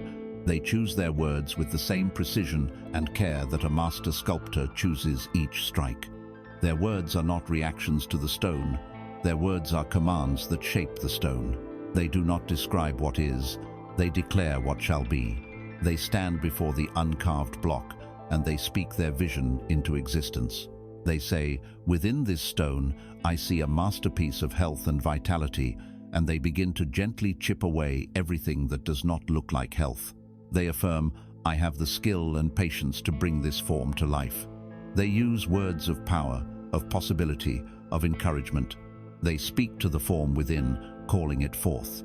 This is the difference between being a victim of your life and being the sculptor of it. It all comes down to the conscious use of your word. Listen to your own language for a single day. Listen as if you were an outsider. Do you say, "I have to go to work," or "I get to go to my job"? The first is a vibration of burden. The second is a vibration of opportunity. Do you say, "I'm sick and tired," or do you say, "My body is in a process of healing and I am choosing to rest"? The first is a decree of victimhood. The second is a declaration of empowered recovery. Do you say, "I can't afford that"? With those words, you have slammed a door in the face of the universe. You have chiseled lack into your reality. The conscious creator says, "How can I create the abundance that will allow me to have that?" With those words, you have opened a door. You have sent a question to your higher self, and the universe will begin to organize itself to bring you the answer. Of all the words in the human language, two are the most powerful. They are the beginning and the end of creation. They are the name of God, spoken through your lips. Those two words are, I am. Whatever you place after the words, I am, you become. I am is not a statement about the future. It is a declaration of your state of being, right now. It is the ultimate creative command to your subconscious mind and to the universal mind. There is no more powerful decree in the universe, and we use it with such terrifying carelessness. We wake up and say, I am so tired. The universe hears the command and says, so be it, and delivers more fatigue. We make a mistake and say, I am so stupid. The universe hears the decree and says, so be it, and wires your brain for more foolish behavior. We look at our bank account and say, I am broke. The universe hears the spell you have just cast and says, so be it, and ensures the channels of abundance remain closed. The master sculptor, the conscious creator, wields these two words as their most sacred tool. They learn to place only the attributes they wish to embody after I am. This is not lying to yourself. It is not delusion. It is declaring a higher truth about your spiritual reality and commanding the physical world to conform to it. If you are feeling weak, you do not deny it, but you declare, I am strong. You are calling on the infinite strength that lies within you, dormant beneath the temporary feeling of weakness. If you are feeling poor, you declare, I am abundant. You are aligning your vibration not with your current bank statement, but with the infinite, inexhaustible substance of the All. You declare, I am worthy. I am creative. I am love. I am at peace. These are not just positive affirmations. These are vibrational commands. You are tuning your entire being to a new frequency. You are sculpting your energy field. And as your energy field changes, your physical reality must, by law, change to reflect it. So listen. Listen to the spells you are casting every day. Your word is your wand. Are you using it to curse yourself or to create your kingdom? Your voice is a creative instrument. Is it playing a song of sorrow or a symphony of power? You are the sculptor. Are you chipping away in frustration, or are you revealing the masterpiece? The choice, as always, is yours. We now understand the profound creative power of sound, of the vibrations we project through our words. But what of the creative power of sight? What happens when we take a desired reality and not only speak of it, but learn to build a vivid, detailed, multi-sensory image of it within the sacred workshop of our own mind? What is the power of a focused, sustained inner vision? This brings us to the next great tool of the Master Creator, the art of building your reality from the inside out. The inner sanctum, the art of visualization. We have felt the awesome power of the spoken word, the chisel with which we sculpt our reality through focused vibration. Now, we move from the tool of sound to the tool of sight. We journey deeper into the workshop of consciousness, into the silent, holy place where all things are first conceived before they are born into the world of form. We enter the inner sanctum. We have come to learn the divine art of visualization. Let us be clear from the outset. The imagination is not a faculty for idle fantasy or for escaping the world. That is its lowest, most undisciplined use. In its highest function, the imagination is the creative womb of God itself. It is the sensory workshop of the soul, the place where we create the blueprints for the realities we wish to experience. The universal mind, the great subconscious, thinks not in words, but in the language of pictures and feelings. To command it, to impress it with our desires, we must learn to speak its native tongue. Think of yourself as a divine architect. Before any great temple, any magnificent bridge, any beautiful home is ever built in the world of stone and steel, it must first be built in the mind of its architect. The architect sees it in their mind's eye. They walk through its halls in their imagination. They feel its proportions. They sense its light. Only then do they translate that inner vision into a detailed, precise blueprint. That blueprint is not the building, but the building cannot be constructed without it. The more detailed, clear, and precise the blueprint, the more flawlessly the builders can bring it into physical form. Your imagination is your architectural faculty. Your sustained, feeling-toned visualization is the blueprint you hand over to the master builder, which is the universal subconscious mind. Many people's prayers and desires are like vague, blurry sketches. I want to be happy. I wish I had more money. The universe looks at this blurry sketch and does not know what to build. A powerful, creative visualization, however, is a crystal-clear, multi-sensory blueprint. It leaves nothing to chance. This blueprint is not just a picture. A silent, mental movie has very little power. The secret to potent visualization, the secret that separates idle daydreaming from conscious creation, lies in occupying the scene with your full sensory awareness. You must make your inner vision so real, so vivid, that it feels more real than the world outside your window. The subconscious does not know and does not care whether an experience is happening out there in the physical world or in here in the theater of your mind. If you give it a sensory experience that is rich with feeling, it accepts it as a fact. It accepts it as reality. And once the subconscious accepts something as a present reality, it must, by its very nature, begin to arrange the outer world to match it. This is the law.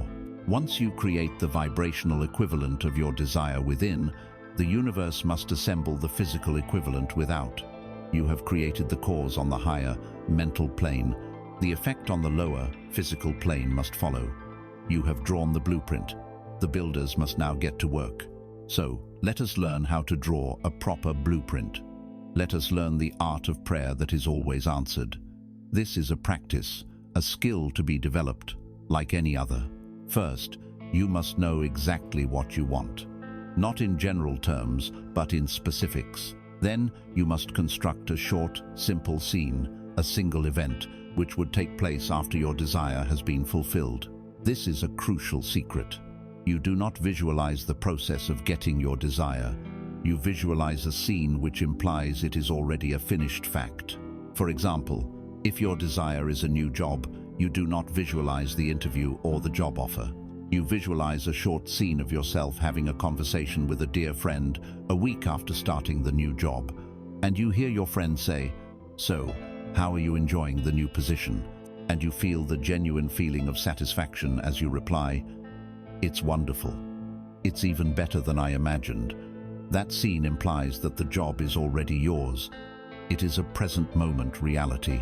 Next, you must enter the proper state for impressing the subconscious. This state is best described as a state of deep relaxation, bordering on sleep.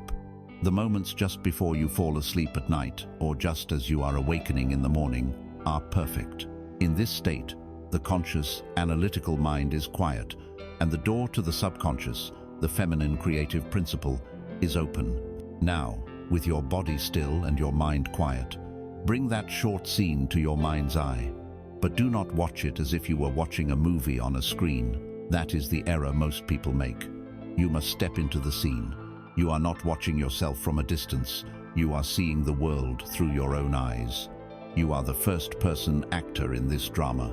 If you are imagining that congratulatory conversation with your friend, see the room through your own eyes.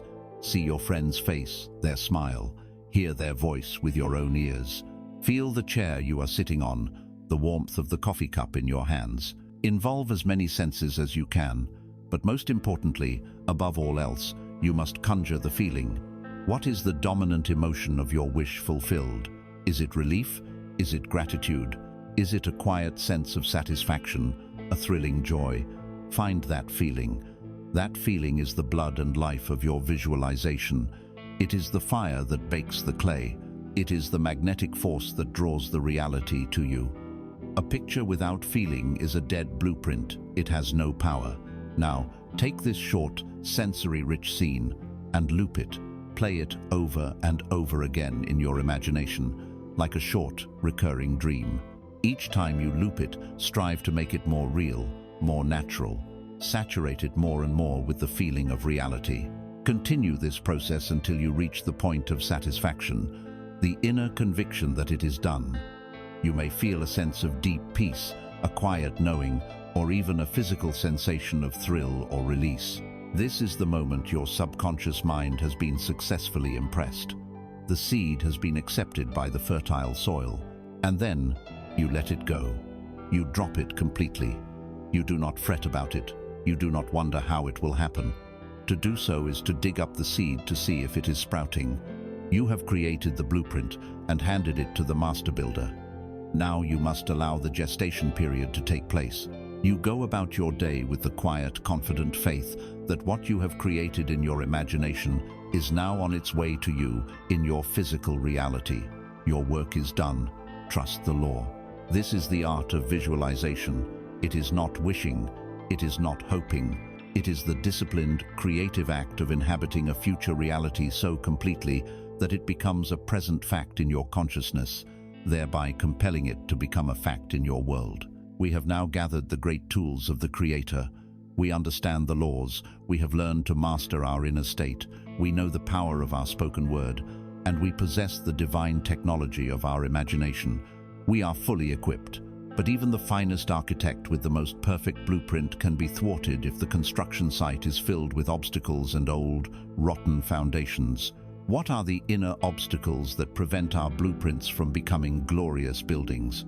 The single greatest obstacle, the heaviest anchor that holds us chained to our past creations, is our unwillingness to let go of what has been.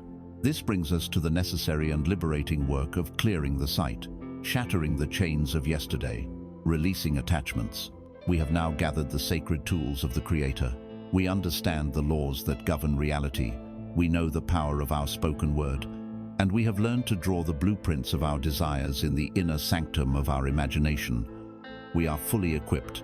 We have designed a magnificent new reality. So why does it not yet appear? Why does the life we envision feel so distant from the life we are living? The reason for many of us is simple. You have designed a beautiful new set of furniture for the living room of your life, but the room itself is already full.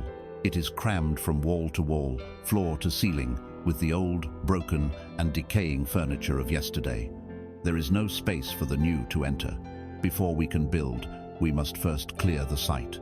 We must be brave enough to shatter the chains that bind us to the past. This is the work of releasing attachments. An attachment is not merely a memory. A memory is a neutral event recorded in the mind. An attachment is an active, living, energetic cord that connects you to a past person, a past event, or a past version of yourself. This cord is a leak in your life force. It constantly siphons your precious present moment energy and power, channeling it into a past that no longer exists. As long as you are energetically tethered to the past, you are vibrationally anchored to it. You cannot create a new future while your energy is fueling the ghosts of yesterday. We are chained by two kinds of attachments. The first are the obvious ones, the heavy, rusted chains of past hurts. These are our grievances, our resentments, our regrets, the person who betrayed you, the opportunity you missed, the mistake you can never forgive yourself for. We hold on to these stories, believing they define us. We replay the scenes of our wounds over and over in our minds, thinking we are somehow protecting ourselves, but all we are doing is reopening the wound every single day. We drink the poison of resentment, hoping the other person will suffer, while it is our own soul that corrodes. To hold a grievance is to willingly chain yourself to the person or event that hurt you, allowing them to live rent-free in your mind and drain your power long after they have moved on. The second type of attachment is more subtle, but just as limiting. These are the golden chains of our past glories. The successes, the triumphs, the good old days when things were better. We cling to a past identity, the successful executive, the star athlete, the happy newlywed, and we define ourselves by what we were. We look back at a previous peak with such longing that we fail to see the new, and perhaps even higher, mountain that stands before us today. By constantly comparing the present to an idealized past, we rob the present of its own unique potential and beauty. Whether the chains are rusted with pain or gilded with glory, they serve the same function. They keep you tethered to a time that is not now, and to a person that you no longer are. Let us use a powerful metaphor. Imagine you are in the driver's seat of the vehicle of your life. The vast, open windshield in front of you is the infinite potential of the present moment and the unfolding future. The small rearview mirror is the past, Most of humanity is attempting to drive forward at 80 miles an hour while staring intently and exclusively into the rearview mirror. We are obsessed with the road behind us, the potholes we hit, the wrong turns we made, that one beautiful sunset we passed 10 miles back. By focusing all of our attention on that tiny mirror, two things are guaranteed. First, we completely miss the magnificent, ever-changing landscape that is appearing right now, right in front of us. Second, we are absolutely, certainly going to crash. True forgiveness is the ultimate act of enlightened self-interest. Forgiveness is not about condoning what happened. It is not about letting someone who hurt you off the hook. They are not on your hook, you are on theirs. Forgiveness is the profoundly practical act of deciding to let go of the rearview mirror so that you can finally put your eyes on the road ahead. It is the act of reclaiming 100% of your energy and your attention for the creation of your life. Today, forgiveness of others, and most importantly, forgiveness of yourself, is the act of cutting the chains. It is the declaration: the past has no more power over me. My journey is forward. This is not just a mental decision, it is an energetic process. Let us together perform a ritual of release. Find a quiet space where you can be undisturbed. Close your eyes and take a few deep, cleansing breaths. Settle into the calm presence of the silent watcher. Now, in your mind's eye, see or sense yourself standing in a vast, peaceful space. Become aware of the energetic cords that extend from you. See them as ropes, wires, or strands of colored light, extending from your body out into the space around you. See the dark, heavy, greasy cords. These are the attachments to resentment, regret, and pain. They connect you to people who have hurt you, and to past versions of yourself that you have judged. Now see the other cords. Perhaps they are shimmering and golden, but feel strangely heavy. These are the attachments to past successes and identities that are holding you back. Just observe them without judgment. Now, let us deal with them one by one. Bring to mind a person you have held resentment towards. See their face. Feel the cord connecting you. From your heart, send them a feeling of peace and say inwardly, "The lesson is learned. I release you from my story. I take back my energy. I forgive you, and I set myself free." Now, bring forth a powerful tool in your imagination. It could be a brilliant sword of blue flame, a pair of gleaming silver scissors, or a laser of pure white light. With a sense of love and finality, raise your tool and sever the cord. Watch as both ends of the cord instantly dissolve into light, and feel the rush of your own life force returning to you, filling the space where the cord was. Feel the lightness. Next, bring to mind a past failure or regret that has haunted you, a mistake for which you have never forgiven yourself. See the cord connecting you to that event. Look at the younger version of yourself who made that mistake. Look at them with the immense compassion of the silent watcher. They were doing the best they could with the awareness they had at the time. Extend your love to them and say, "I forgive you, you are worthy of love." The lesson is learned, and the guilt is released. And with your tool of light, sever that cord. Feel the immense burden of guilt dissolve. Finally, bring to mind a past glory you have been clinging to. Thank that past version of yourself for their achievement. Honor them. Then say, "Your time is complete. I thank you and I release you, for I am ready to become something new, something greater." And with love, cut that golden cord. Feel the freedom of the open road ahead, no longer defined by the mountains you have already climbed. When you have cut all the major cords you are aware of, see yourself standing in the center of the space, free and untethered. Visualize a brilliant golden white light from above, like a waterfall, pouring down over you and through you, cleansing your entire energy field, healing the places where the cords were attached, and filling you with vibrant, present moment energy. You are whole. You are here. You are now. Having cleared the energetic debris of the past, we stand now in the clean, open space of the present moment. The room of our life is no longer cluttered. The rearview mirror has lost its hypnotic power. But as we stand in this new freedom, we may still perceive ourselves as a single, separate being. We see me in here, and the world out there. This core belief in our own separation is the final great illusion that prevents us from experiencing our true cosmic nature. This brings us to a profound shift in perspective, a truth that dissolves all boundaries. The illusion of separation. We are all one. We stand now in the clean, quiet space of the present moment. We have cleared the debris of the past by releasing our attachments, severing the energetic cords that bound us to old sorrows and glories. We are here, now, whole and complete. But as we stand in this newfound freedom, a final, monumental illusion remains. It is the most pervasive, most fundamental, and most transparent illusion of all.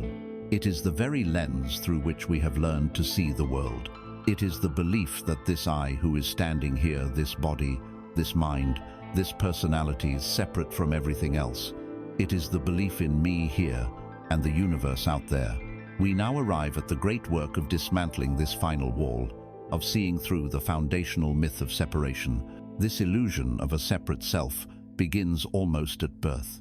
We are given a name, a unique label to distinguish our body from another. We are shown our reflection in a mirror and taught, "That is you." We learn the language of mine and yours, of us and them. Our entire social structure, our legal systems, our economic models are built upon the bedrock assumption of separate, competing individuals. This gives rise to the psychological construct we call the ego. The ego's primary function is to manage and defend this separate self. It creates boundaries, it compares, it competes, it judges. It lives in a state of perpetual fear because a separate, fragile entity in a vast universe has every reason to be afraid. We have spent our entire lives polishing this mask, defending this fortress, believing that the role we are playing is the actor itself. The ancient wisdom traditions, in their highest expressions, all converge on a single radical truth that shatters this illusion.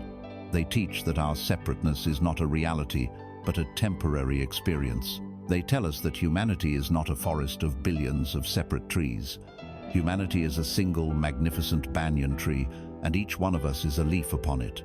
Let us sit with this image. See this great ancient tree. Each leaf is unique. It has its own shape, its own pattern of veins, its own texture. It catches the sunlight from a slightly different angle. This is your personality, your unique life expression, your individual gifts and quirks. This uniqueness is real, beautiful, and is meant to be celebrated. No two leaves are identical. But look closer. Each leaf is connected to a small twig, which is connected to a larger branch, which is connected to a mighty limb, which grows out of the central trunk. All are part of a single, unified structure. And most importantly, every single leaf, from the highest to the lowest, is nourished by the same invisible root system, drawing life from the same earth. Every leaf is animated by the same single life force, the same divine sap that flows tirelessly from the one source. That sap is the lifeblood of God. It is the all. It is the one consciousness that is dreaming this entire tree into existence. You are not a separate leaf, disconnected and alone. You are the entire tree, experiencing life from the perspective of your particular leaf. When you look at another person, you are not looking at a stranger. You are one leaf on the tree of life looking at another. Their joy is your joy, for it nourishes the branch you both share. Their sorrow is your sorrow, for a withered leaf diminishes the vitality of the whole. This is the foundation of true compassion. Compassion is not a lofty moral sentiment. It is the pragmatic, logical recognition of a shared identity. It is the visceral understanding that to help another is to help myself, because the other is myself in a different form. This understanding completely reframes the law of karma. Karma is not a cosmic accounting system of reward and punishment, meted out by a judgmental deity. Karma is simply the tree's own nervous system. It is the flawless feedback mechanism of a unified whole. If you, as one leaf, decide to send a vibration of harm, a hateful thought, a cruel word out toward another leaf, that energy travels along the branch. It cannot leave the tree. There is nowhere else for it to go. It must, by law, circulate through the system and eventually find its way back to its point of origin. The energy you send out is the energy you receive. The universe does not punish you for your anger. It simply returns the vibration of anger to you. It does not reward you for your love. It simply returns the vibration of love to you. It is a perfect, impersonal, and instantaneous mirror for a being that has forgotten it is only looking at itself. You have already touched this truth. You have had moments where the illusion of the separate self has momentarily dissolved. Think of a time you stood beneath a vast, star-filled night sky and felt a sense of overwhelming awe, your personal worries shrinking into insignificance. That was a moment of oneness. Think of a time you were so deeply in love that the boundary between you and your beloved seemed to melt away. That was a moment of oneness. Think of a time you were lost in a creative act, painting, writing, playing music, and time itself seemed to disappear. You were no longer the doer, but simply a channel through which the creativity flowed. In all these moments, the ego, the sense of me, stepped aside, and you tasted your true nature, which is boundless, interconnected, and eternal. You can learn to cultivate this experience. It is the practice of seeing the self in everything. When you walk in nature, feel your own breath as part of the wind. See the trees not as objects, but as fellow expressions of the one life, reaching for the same sun that warms your own skin. When you interact with another person, especially someone you find difficult, practice looking past their personality, past their opinions, past their mask. For just a moment, try to see the spark of the one consciousness that is looking back at you through their eyes. See that they too are a leaf on the same tree, animated by the same hopes and fears.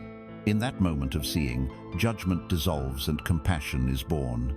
To know this truth, not just intellectually but as a lived reality, is to be liberated from fear. Fear is always a product of the ego, the separate self-feeling that its survival is under threat. It fears death. It fears lack. It fears not being loved. But if you know that you are not the fragile leaf, but the entire, eternal tree, what is there to fear? The leaf may fall, but the tree remains. The form may change, but the life is indestructible. You cannot be separate from your source. You cannot be lost from God, because you are an expression of God. You are the universe, contemplating itself. This realization is the foundation of unconditional love and unshakable peace. To love another is no longer a difficult choice. It is the natural recognition of meeting yourself.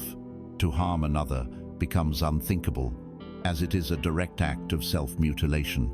As we begin to truly grasp this reality of oneness, this profound interconnectedness, the role of our personal identity, the ego, the I we have known our whole lives, must undergo a radical and necessary transformation. What happens to the ego when it realizes it is not the king of the castle, but merely a valued servant in a vast and sacred temple? How does its function change from one of fearful self-preservation to one of joyful self-expression? This brings us to the crucial task of redefining our relationship with our own mind. The ego as a tool, not a master. We have now arrived at a profound understanding. We have seen through the illusion of separation and have begun to feel the truth of our oneness with all life. We are not the lonely leaf. We are the entire, eternal tree. But as this realization dawns, a practical and persistent question arises. If we are all one, then what is this loud, persistent, and demanding sense of me that continues to operate within us? What do we do with the ego? For centuries, many spiritual paths have declared war on the ego. They have proclaimed, the ego is the enemy. It must be starved, silenced, and ultimately destroyed. This has led countless seekers on a long and frustrating journey of internal conflict, a civil war within their own consciousness. Today, we lay down our arms. We are here to understand a more subtle and powerful truth. A war against the ego is the ego's favorite game. It thrives on conflict. It gains strength by creating an enemy, even if that enemy is itself. The path to mastery is not through destruction, but through understanding and integration. The ego is not a metaphysical mistake. It is not an enemy to be slain. The ego is a highly specialized and necessary tool for incarnating in this human form. The problem is not the tool itself. The problem is that we have mistaken the tool for the one who is meant to wield it. Let us give the ego its proper job description. The ego is the operating system for your human experience. Its primary function is to create a sense of individual identity, which allows you to navigate a world of distinct objects and other people. It is the ego that says, "This is my hand, and that is a hot stove," a distinction that is crucial for physical survival. It is a powerful data processor, constantly analyzing the past to make predictions about the future, all in an effort to keep the body safe and to maintain social belonging. It is a magnificent biological and psychological mechanism, but it is a mechanism nonetheless. It is a program, and we have forgotten that we are the programmer. To grasp this relationship, let us use our most important metaphor yet. You, your true self, are a boundless being of pure consciousness, an astronaut from eternity. To explore this specific, dense and beautiful planet called Earth, you require a specialized vehicle. This vehicle is your physical body, and to operate this complex vehicle and interact with this particular world, you require a specialized interface, a suit with its own onboard computer. That is the ego. The ego is your spacesuit. This spacesuit is absolutely essential for your mission here. It protects you from an environment that would otherwise be overwhelming. Its dashboard, your five senses, gives you constant data about the world around you. Its mechanical hands, your personality and skills, allow you to interact with the world, to build, to touch, to create. To hate your spacesuit, to try and destroy it, is to completely misunderstand the nature of your journey. You need it. The great human tragedy, the core delusion, is this. After spending so much time on this planet, the astronaut has forgotten that they are an astronaut. They have come to believe that they are the spacesuit. You look at the suit's reflection in the mirror and think, "That is me." You feel the suit's physical limitations and believe, "I am limited." You hear the suit's onboard computer voice constantly chattering, warning, social threat detected, danger, potential for failure ahead, need more fuel, need more validation, and you believe that this anxious, chattering voice is your own. Once you believe you are the suit, your entire life becomes about maintaining, defending, and glorifying the suit. You spend your days polishing its helmet so others will admire it. This is your reputation. You constantly compare your suit to all the other suits, feeling either superior or inferior. You live in mortal terror of any scratch or dent to your suit. This is your fear of criticism and failure. Your greatest ambition becomes acquiring a bigger, shinier, more decorated suit than everyone else. And your greatest fear becomes the suit's eventual, inevitable breakdown, what you call death. This is a life lived in a prison of your own identity. The spiritual awakening is the moment the astronaut stirs inside the suit. It is the moment a quiet, deeper memory arises, the memory of starlight and eternity. And in that moment, the astronaut realizes, with a sense of profound, earth-shattering relief, "I am not this suit. I am the silent, conscious being wearing this suit. This suit is a magnificent tool, but it is not me. It does not command me, I command it." This changes everything. You no longer need to fight the ego. You simply put it in its rightful place. It is no longer the master of the house. It is a highly valued and respected servant. Its job is to manage the details of worldly life. But the big decisions, the direction of the mission, now come from you, the calm, wise astronaut within. How do we make this practical? We learn to distinguish between the two voices. The voice of the ego, the spacesuit's computer, has specific characteristics. It is always rooted in the past or the future. It is obsessed with what if and if only. It constantly compares, measures, and judges. It needs to be right. It seeks validation, praise, and attention from the outside world. Its emotional tone is one of either craving or fear, and it is very, very noisy. The voice of your true self, the calm knowing of the astronaut, is entirely different. It speaks not in a frantic monologue, but in a quiet whisper, a feeling, an intuition. It is always rooted in the calm acceptance of the present moment. It does not compare or judge. It simply observes and understands. It does not need to be right. It is content to be. It seeks nothing from the outside, for it knows it is already whole. Its emotional tone is one of peace, love, and a quiet, unshakable confidence. And it is very, very still. Your practice, then, is not to fight the ego's voice, but simply to notice it. When the voice of anxiety, of comparison, of judgment arises, you can simply smile and say, "Ah, I hear you." That is the spacesuit computer running its survival programs. Thank you for your input. By simply recognizing it as the voice of the tool, you automatically disidentify from it. You are no longer lost in the thought. You are the awareness observing the thought. You have returned to your seat of mastery. You have remembered you are the astronaut. When the ego is thus put in its rightful place, the internal war ceases. An immense amount of energy that was wasted on inner conflict is now liberated for creative living. The tool is no longer a tyrant, but a functional, helpful servant. And when the frantic chatter of the spacesuit's computer is recognized for what it is and gently quieted, what remains? What do you hear when the noise of the ego subsides? You are left with a profound, beautiful, and luminous stillness. And for the first time, you may begin to realize that this silence is not empty, it is full. It is in this vast inner silence that we can finally hear the universe itself, which speaks not in words, but in wisdom. This brings us to the source of all true genius, all true inspiration, and all true peace. The wisdom of silence. The universe speaks in stillness. We have put the ego in its rightful place. We have recognized the incessant chatter of the mind, not as our own true voice, but as the hum of a functional tool. And in the moments that this chattering subsides, we are faced with something that our modern world has taught us to fear: silence. We have become a civilization that is terrified of the absence of noise. We fill every spare moment with stimulation podcasts, music, videos, the endless scroll. The moment a conversation ends, we reach for our phones. The silence in an elevator feels awkward. The quiet of our own home can feel deafening. We have come to associate silence with emptiness, with loneliness, with boredom. Today, we are here to reclaim the sacred nature of silence. We are here to understand that silence is not an absence. It is a presence.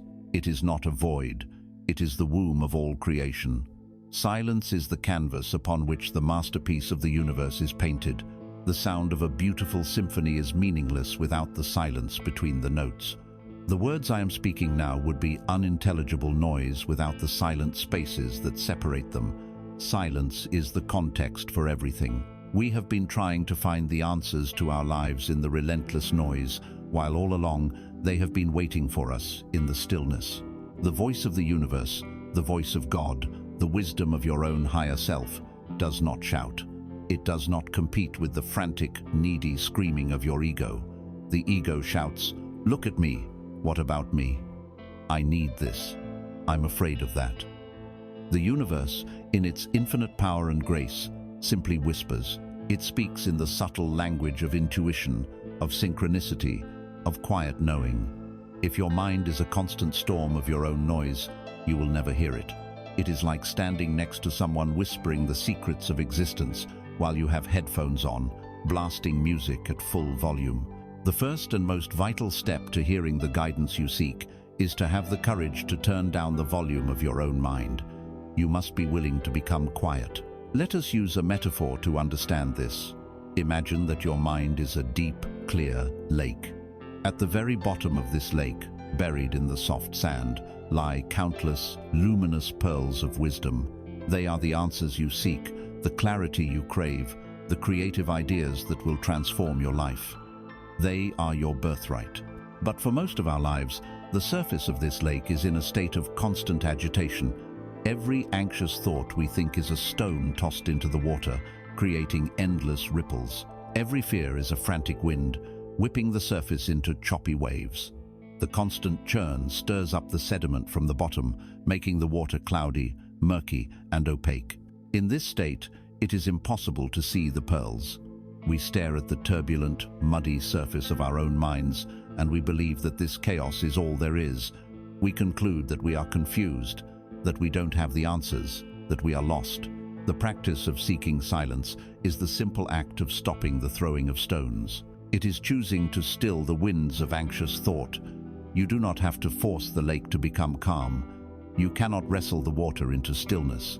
Your only task is to cease disturbing it. When you give yourself moments of inner quiet, when you withdraw your attention from the storm of thought, the ripples naturally begin to subside. The wind dies down. The sediment of the mind, slowly, gently, settles back to the bottom, and the water begins to clear. As the stillness deepens, the water becomes crystal clear, and for the first time, you can see right through the surface to the very depths of your own being. You can see the pearls of wisdom that have been lying there, waiting for you, all along. Think about your own life. Where do your best ideas truly come from? Rarely when you are straining and forcing your mind to find a solution. They come to you in the shower, on a long, quiet drive, in the middle of a walk in nature, in the serene moments just before you drift off to sleep. These are all moments when the conscious, analytical mind has relaxed its desperate grip. These are the moments when the lake of your mind has stilled just for a moment, and a pearl of wisdom from the deep has been allowed to catch the light and reveal itself to you. The path to this wisdom is not about adding another difficult spiritual discipline to your already busy life. It is, in fact, the opposite. It is the path of subtraction. It is the sacred art of doing nothing. Can you give yourself the gift of 5 minutes of silence today? Not to meditate to achieve some goal, not to quiet your mind by force, but simply to sit, to turn off all the noise, and to just be, to listen. Listen to the sounds in the room, the hum of a refrigerator, the distant traffic, and then listen even more deeply to the silence that holds all of those sounds. That silence is the presence of God. It is the canvas of your own awareness. When you drink your morning tea or coffee, can you just drink it? For just 2 minutes, without your phone, without the news, without the mental planning for your day. Can you just be in silent communion with that simple present experience? Feel the warmth of the mug. Taste the flavor on your tongue. Feel the liquid entering your body. That is a practice of silence. When you go for a walk, can you leave the headphones behind? Can you just walk and listen and see and feel? Let your mind be as vast and open as the sky above you. Allow thoughts to come and go like clouds without needing to follow them. Become more interested in the vastness of the sky than in the shape of any particular cloud. The goal of this practice is not to achieve a perfectly empty mind. That is a myth that creates more striving. Thoughts will arise, because that is the nature of the mind. The goal is to change your relationship with them. It is to let them come and go without getting into the boat and sailing away with them. The goal is to cultivate a taste for the background stillness, to become more interested in the silence than you are in the noise. As you become more comfortable in this inner silence, as you learn to rest in the stillness of your own being, a new faculty of perception will begin to awaken within you. It is a way of knowing that does not come from logic, analysis, or reason. It is not a thought that you figure out. It is a direct, instantaneous knowing that arises fully formed from the heart of the stillness itself. This is the voice of your soul. This is the signal from your inner astronaut, the true guidance system for your life's mission. We call it intuition, and learning to hear, trust, and act upon it is the next great step in our journey to mastery. This is the inner compass. We have sat in the sacred silence and felt the peace that lies beyond the noisy mind. As we become more accustomed to this inner stillness, we begin to perceive something new arising from it. It is not a thought that we have reasoned out. It is not an emotion that has been triggered by an external event. It is a different faculty of intelligence entirely. It is a gentle nudge, a quiet knowing, a subtle signal from the very core of our being. This is the voice of your soul, the whisper of the silent watcher, the direct guidance of the universe itself. This is your intuition, your inner compass. In our modern world, we have been trained to devalue this faculty. We have been taught to trust only what can be proven, what can be measured, what can be logically deduced. We have elevated the rational mind to the position of king, while dismissing intuition as mere fancy, as unreliable feeling. And in doing so, we have cut ourselves off from our most profound and accurate guidance system. Your logical mind is a powerful tool, but it is limited. Its knowledge is based entirely on the past and data it has already collected. It cannot perceive a possibility that it has not already experienced. Intuition, however, is not bound by the past. It is a direct line to the universal mind, to the field of infinite potential. It is the part of you that knows the path ahead, because it is connected to the whole map, not just the small section of road you can see. Let us use a metaphor to understand the relationship between these two faculties. Imagine your rational mind is the landscape on the surface of the earth. It has roads, cities, and maps. It can analyze the terrain, calculate the fastest route between two known points, and read all the signposts. It is an excellent and necessary tool for navigating the surface world, the world of the known. But deep beneath this entire landscape, there flows a great, silent, underground river. This is your intuition. This river does not follow the roads. It does not read the signposts. It moves according to a deeper, unseen gravity, always knowing the most direct path to the great ocean. Sometimes its path runs parallel to the roads on the surface, and your logic and intuition will agree. But often it will take you through a dark valley where there is no road, or under a mountain that your logical mind deems impassable.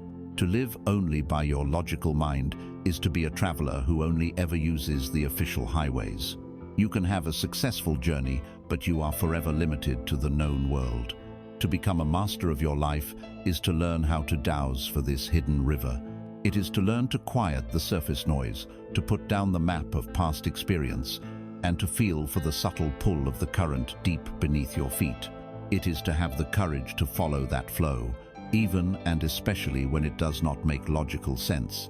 The greatest challenge in this practice is learning to distinguish the quiet voice of intuition from the loud, compelling voice of fear. They can feel similar at first, as both are non-rational feelings that urge us to act, but their nature, their flavor, is entirely different. Learning to tell them apart is the most critical skill you can develop. Let us learn their signatures. The voice of fear, which is the voice of the ego, the spacesuit's survival computer, almost always feels constrictive. It feels tight, heavy, and anxious. It makes your world feel smaller. When fear speaks, it is loud, insistent, and often comes with a frantic, looping story. It brings up all your past failures and paints catastrophic pictures of the future. Don't take that risk. Remember what happened last time. What if you fail? What will people think? The energy of fear is chaotic and makes you feel weak and panicked. The voice of intuition, the voice of your true self, is entirely different. Its signature feeling is expansive. Even if it is guiding you towards something challenging, the feeling behind it is one of calmness, of lightness, of peace, of a quiet rightness. It makes your world feel bigger, more open, more full of possibility. The voice of intuition is not loud. It is a quiet, simple, neutral knowing. It does not usually come with a long, detailed explanation. It is often just a single word or feeling. Yes, wait, go. It feels like truth. It feels clean. It does not create anxiety. It resolves it. Imagine you are offered a new job that, on paper, looks perfect. It has more money, more prestige. Your logical mind, your family, your friends, everyone says you must take it. But when you sit quietly and think about accepting it, you feel a heavy, dead feeling in the pit of your stomach. Your body feels constricted. That is your intuition, your inner compass, screaming number. It sees something your logical mind cannot see, that the environment is wrong for you, that the work will drain your soul. Conversely, imagine you have a sudden, illogical urge to call an old friend you haven't spoken to in years. Your logical mind says, "Why? They're probably busy. What would I even say?" But the feeling is one of quiet, gentle expansion, a simple yes. You follow it, you make the call, and you discover they were going through a difficult time, and your call was exactly what they needed, leading to a renewed and beautiful connection. That is the wisdom of the underground river. The practice is this: when faced with a decision, big or small, find a moment of silence. Bring the choice to mind, and then shift your attention from your head to your body. Ask your inner compass one simple question: does this choice make my energy field expand, or does it make it contract? Does it feel light or does it feel heavy? Does it feel peaceful or does it feel anxious? Do not listen to the story, listen to the energy. Your body does not lie.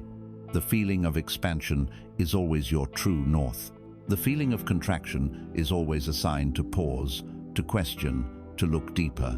To build your trust in this compass, start with small things. Follow the quiet nudge to take a different route home. Eat the food your body is asking for, not the food your mind thinks it should have. Read the book that is calling to you from the shelf. Each time you follow a small intuitive hit and it leads to a positive outcome, you are building a muscle. You are proving to your logical mind that there is another, deeper wisdom at play. You are building a bridge of trust between your conscious self and your soul. As you learn to listen to and bravely follow this inner guidance, a profound shift will begin to occur in your entire approach to life.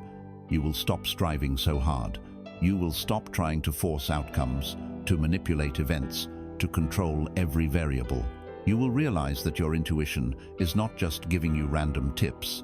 It is guiding you along a path that is already flowing perfectly toward your highest good. You begin to understand that life is not a battle to be won, but a river to be navigated. This leads to a state of being that is both profoundly powerful and exquisitely relaxed. A state of deep and abiding trust in the unfolding of your life's journey. This is the sacred art of letting go. This is the art of allowing, surrendering to the flow. We have reawakened our inner compass. We have begun to listen to the quiet whispers of intuition that arise from the stillness within, guiding us toward our highest path. As we learn to trust this inner guidance, our entire relationship with life itself must undergo a profound transformation. We have been raised in a culture that worships struggle, that glorifies relentless effort, and that teaches us that success is a battle to be won by forcing our will upon the world. We live with our fists clenched, trying to control every variable, manage every outcome, and predict every turn in the road. And we are exhausted. The state of allowing, of surrender, offers a more graceful, more powerful, and more peaceful way to live. Let us first be very clear about what surrender is and what it is not. In our language, the word surrender is often confused with giving up, with defeat, with weakness. This is not the surrender we speak of. Giving up comes from a place of despair and victimhood. It is the cry of, "I can't do it. It's hopeless. The world is against me." It is the act of dropping your tools, collapsing in a heap, and resigning yourself to a fate you feel you cannot change.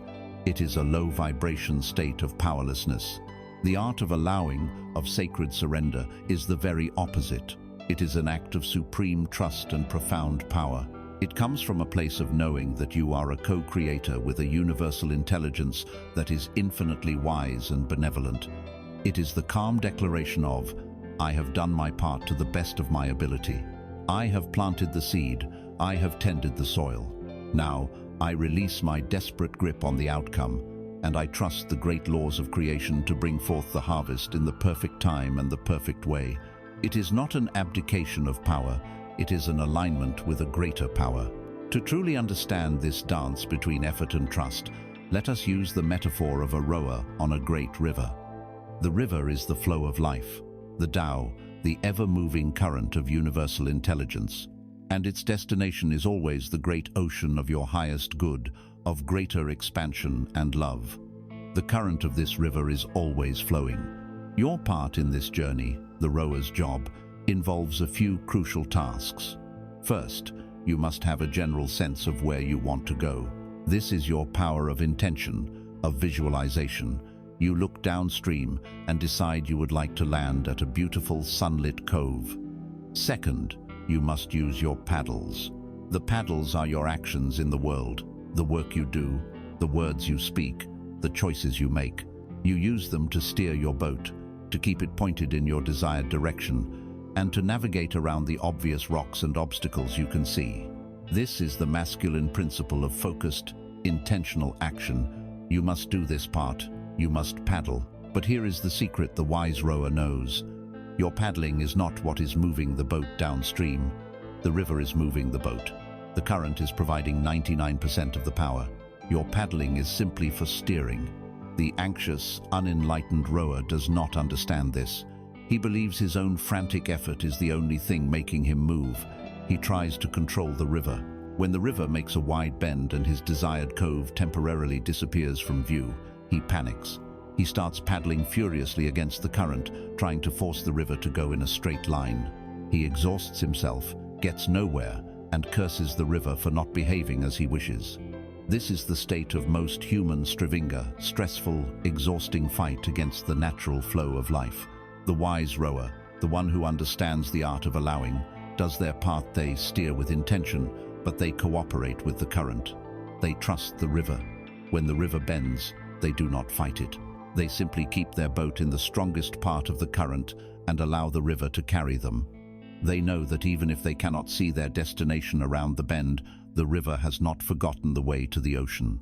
They trust that the river knows the landscape beneath the surface, that it will guide them around hidden sandbars and through the deepest, safest channels. This is surrender. It is releasing your attachment to a specific path. It is releasing your attachment to a specific timeline. You do your part, and you trust the river to do its part. The how and the when do not belong to you.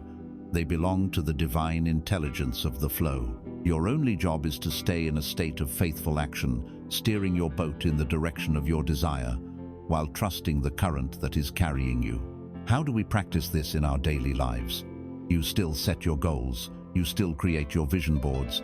You still use your will and your word to declare your intentions. You must plant the seed. But once the seed is planted, you release the outcome to the universe. You focus not on the harvest, but on tending the garden today. You take the next, most obvious, inspired action. You do not worry about the 1000th step.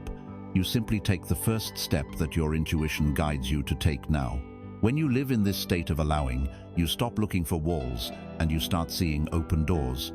Anxious, controlling energy is rigid. It can only see one way for things to work out, and if that way is blocked, it panics. The energy of allowing is fluid and relaxed. It knows that there are infinite paths to its destination, so if one door closes, it does not ram its head against it. It calmly looks around for the window that the universe has just opened. It listens for the synchronicity, the chance meeting, the inspired idea. It trusts that the how will be revealed, step by step. This is a profound release of pressure. The weight of the world is no longer on your shoulders. You are not responsible for orchestrating the entire symphony of creation. You are only responsible for playing your own instrument beautifully in this present moment. You do your part, and you allow the universe, the great conductor, to handle the rest. This is the dance of co-creation. It is a partnership between your human will and the divine will. When you learn to live in this state of surrender, trusting the great river of life to carry you, a beautiful and powerful feeling begins to blossom naturally in your heart. You stop focusing on how far you have to go, and you start noticing the effortless grace with which you are being carried. You stop worrying about the destination, and you start seeing the immense beauty of the scenery along the way. You are no longer at war with life, but in a love affair with it. This effortless state of appreciation for what is, this deep sense of trust in the flow, is perhaps the most powerful creative force in the universe. This is the state of gratitude, and it is the key to multiplying all the good that flows to you. This is the next step on our journey, the multiplier effect, the power of gratitude. We have learned to trust the great river of life, to do our part with intention, and then surrender the outcome to the wisdom of the flow. As we relax our desperate grip on control, a new feeling begins to naturally blossom within the heart. It is a quiet sense of appreciation for the current that carries us, for the sun on our face, for the journey itself. This feeling is gratitude, and we are about to discover that this gentle emotion is not a passive byproduct of a good life, but the master key that unlocks the very floodgates of heaven. It is the most potent and direct creative force you possess. We have been taught a fundamental untruth about gratitude. We believe that gratitude is the effect of receiving good things. First, we get the job, the money, the love. Then we feel grateful. The ancient wisdom reveals the opposite is true. Gratitude is the cause. The feeling of gratitude must come first, and the things to be grateful for must then follow. It is a universal law. Let us examine this through the lens of vibration. When you are in a state of want, of need, of complaint, what is the vibrational signal you are broadcasting to the universe? The signal is not enough. I don't have. Something is missing. You are a tuning fork resonating at the frequency of lack. And the universe, in its perfect, impersonal mirroring, must, by law, bring you more experiences that match this vibration of not enough. It delivers more lack, more things to complain about. It is simply matching your song. Gratitude, however, is the most powerful and purest form of abundance consciousness. It is the emotional signature of already having received. When you feel genuine gratitude, you are broadcasting the clear, powerful, harmonious frequency of I have, I am provided for, I am blessed, all is well. You are a tuning fork resonating at the frequency of fulfillment. The universe hears this beautiful, coherent signal, and like a loving and generous host, it says, "Ah, this one appreciates my gifts. This one is open to receive." And so it must, by law, send you more experiences that match your grateful vibration. It must give you more things to be grateful for. Gratitude is the magic ingredient that multiplies the good in your life. Let us make this even simpler.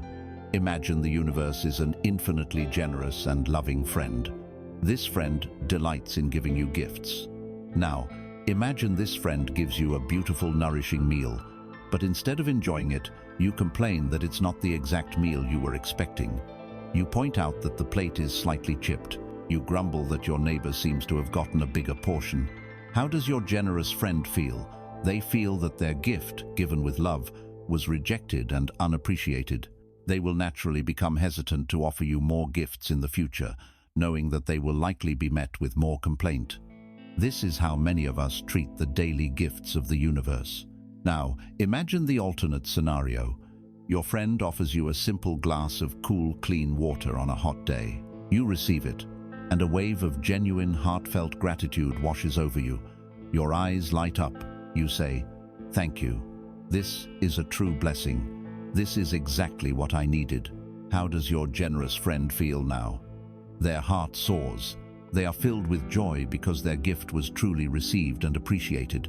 Their natural, immediate impulse is to say, "If you loved the simple glass of water this much, wait until you see the feast I have prepared for you." Your gratitude is the signal to the universe that says, "Yes, thank you. More of this, please." It is the language of joyful reception.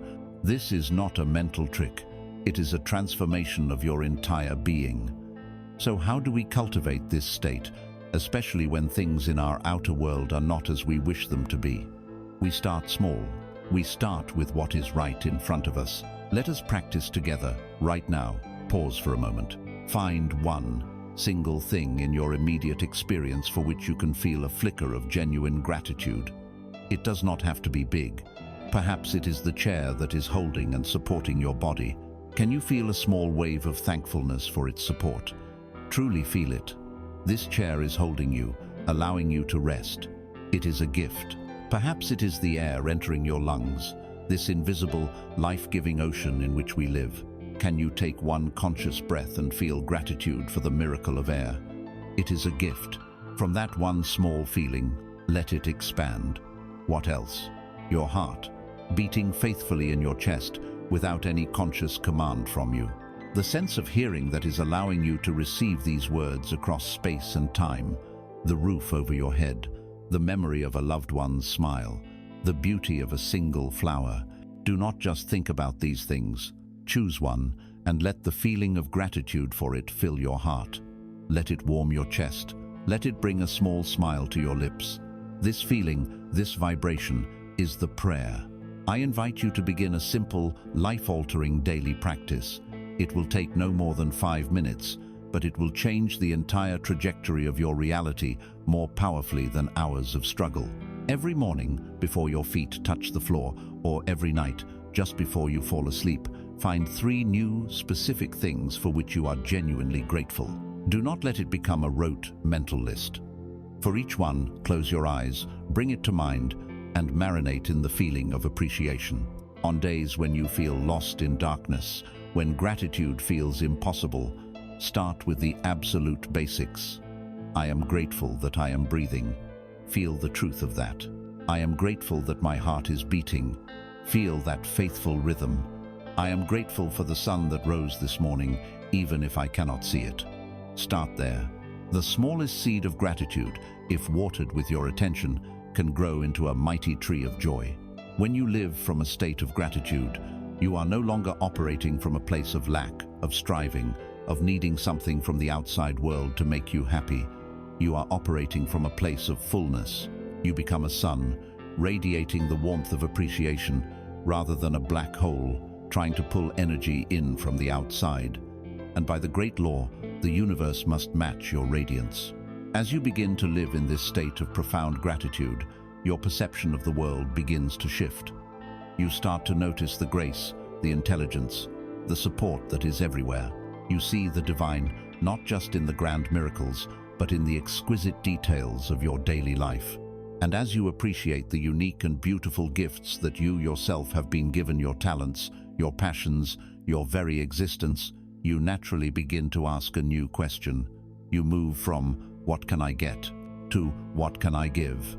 This deep appreciation for your own being leads you directly to the discovery of your soul's deepest calling, the unique note you are here to play in the cosmic symphony. This brings us to the joyful work of living your purpose, the soul's signature.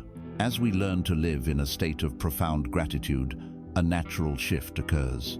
Our focus moves from what we can get from the world to a deeper appreciation for the gift of our own life. And from this place of appreciation, a great and ancient question begins to stir in the heart. Why? Why am I here? What is the purpose of this unique life that I have been given? For millennia, humanity has wrestled with this question, often looking for the answer in the outside world. We have been taught that our purpose is a job title, a role to play, a certain level of income, or a grand, heroic achievement. We have been chasing a destination, believing that purpose is something to be found out there. Today, we embrace a more profound truth. Your purpose is not something you find, it is something you remember. It is not a role you take on, it is the essence you uncover. It is not what you do, it is who you are. Your purpose is to fully and joyfully express the unique vibrational signature of your soul. Think of it as a divine melody, a specific note in the great symphony of creation that only you can play. The universe is incomplete without your song. Your soul, your true self, is not a blank slate. It is an ancient and unique facet of the one universal mind. Before it chose to incarnate in your current form, it possessed a specific quality, a particular flavor of consciousness that it wished to contribute to the tapestry of human experience. For one soul, that signature might be unconditional compassion. For another, it might be fierce truth. For another, joyful creativity, or peaceful strength, or inspired innovation. Your life's great work is not to become something you are not, but to strip away all the layers of conditioning, all the fears, all the false identities, until this original, luminous signature shines through in its purest form. The world does not need you to be another echo of someone else it deems successful. The universe has a U-shaped hole in its design, a space that only you, with your unique combination of gifts, passions, and experiences, can perfectly fill. To spend your life trying to be a copy of another is to leave your sacred post unmanned. It is to deny the world the very gift you were born to give. Let us hold a metaphor that speaks to the heart of this mystery. Imagine that every soul born onto this earth is a uniquely shaped key. No two keys are ever the same. And for every single key there exists, somewhere in the grand architecture of the cosmos, a specific lock that only it can open. Your life's purpose is not to find the lock. Your purpose is to discover the true, unchanging shape of your own key. For most of our lives, we are misguided in this quest. We ignore our own key and instead, we look at the keys that others are holding. We see a key that has opened a lock labeled fame, and we try to file down our own unique edges and notches to match its shape. We see another key that has opened a lock called corporate success, and we try to bend ourselves into its form, but a copied key never fits the lock perfectly. It might jiggle it might turn it part way, but it will never slide in and turn with that satisfying, effortless click of perfect alignment. This is the source of the feeling of being an imposter, of the deep frustration that comes from a life of striving but never arriving. How then do you discover the unique shape of your key? You stop looking at other people's keys. You turn your gaze inward. You follow the clues that your soul has left for you. These clues are not complicated. They are your natural passions, your genuine curiosities, your authentic joys. Ask yourself these questions and listen to the answers that arise from your heart, not your head. What activities make you lose all track of time? When are you so absorbed in what you are doing that the chattering ego mind goes completely silent? That is a clue. What subject could you read about, talk about, and learn about for hours? Not because you have to, but simply for the sheer love of it. That is a clue. What would you do with your life even if you were never paid a single dollar for it? That is a very powerful clue. These are not trivial hobbies or passing interests. These are the sacred signposts pointing directly to the unique shape of your key, to the signature of your soul. Even your deepest wounds, when you have done the work to heal them, become part of your key's unique shape, for they give you a depth of compassion and understanding you could have acquired in no other way. And what of the lock? The lock is the specific need in the world that you are uniquely designed to fulfill. It is the problem you are built to solve. It is the beauty you are destined to create. It is the healing you are perfectly equipped to offer. You do not need to stress or worry about finding your lock. Your only task is to polish your key. Your only work is to become the most authentic, unapologetic, fully expressed version of yourself. As you do this, you begin to vibrate at your true signature frequency, and by the great law of resonance, the universe will have no choice but to bring the perfect lock to you. The right people, the right opportunities, the right circumstances will be drawn into your life, not by force, but by magnetic attraction. This understanding liberates you from the idea that you must find one perfect job or one grand calling. Your purpose is not a what, it is a how. It is the essence you bring to everything you do. If your soul's signature is joyful creativity, you can express that as a world-renowned artist, but you can also express it as a chef who invents new recipes, a parent who creates a joyful and creative home, or an accountant who finds innovative solutions for their clients. The form is secondary. The primary mission is to be the essence. Your purpose is portable. You can bring it to any room you walk into, any job you hold, any relationship you have. When you align your actions with your soul's signature, your life catches fire. Work ceases to be work. It becomes play. Effort becomes flow. You are no longer pushing the river. You are the river. You are doing what you were born to do, and the universe rises up to support you in every conceivable way, because you are finally fulfilling your part of the divine plan. You are playing your note, and the whole symphony sounds more beautiful because of it. When you live from this place of authentic purpose, when you become the unique key you were always meant to be, something magical begins to happen. You stop being just a person living a life, and you become a transmission. Your very presence becomes a beacon, a lighthouse radiating your unique frequency into the world, silently giving every person you meet permission to do the same. You are no longer just learning the ancient wisdom, you are embodying it. You become the teaching, you become the proof, you become the living tablet. We have journeyed far. We have walked the sacred path of the 7 great laws. We have turned our gaze inward to discover the silent watcher. We have learned to alchemize our emotions, to wield the power of our word and our imagination, and finally, we have uncovered the unique signature of our soul's purpose. We stand now at the culmination of this great journey of knowing. The final step is the most important. It is the step that transforms all of this profound knowledge into living, breathing wisdom. It is the step of embodiment. The ultimate purpose of this journey was never for you to simply understand the emerald tablet. It was for you to become it. Imagine you have spent years studying the most brilliant cookbook ever written. It contains the divine recipes for creating boundless joy, unshakable peace, vibrant health, and infinite abundance. You can memorize every ingredient. You can analyze every technique. You can become the world's foremost scholar on this cookbook, able to debate its principles and recite its passages by heart. But you can read the cookbook 1,000 times, and it will never, ever satisfy your hunger. Reading the recipe for bread will not nourish you. To be nourished, you must go into the kitchen. You must get your hands in the flour. You must knead the dough, feel its texture, tend to the fire, and bake the bread. And only by eating the bread does the wisdom of the recipe become a part of your very cells. This spiritual journey is that cookbook, and for too long, many seekers have become content to simply be scholars of the recipe.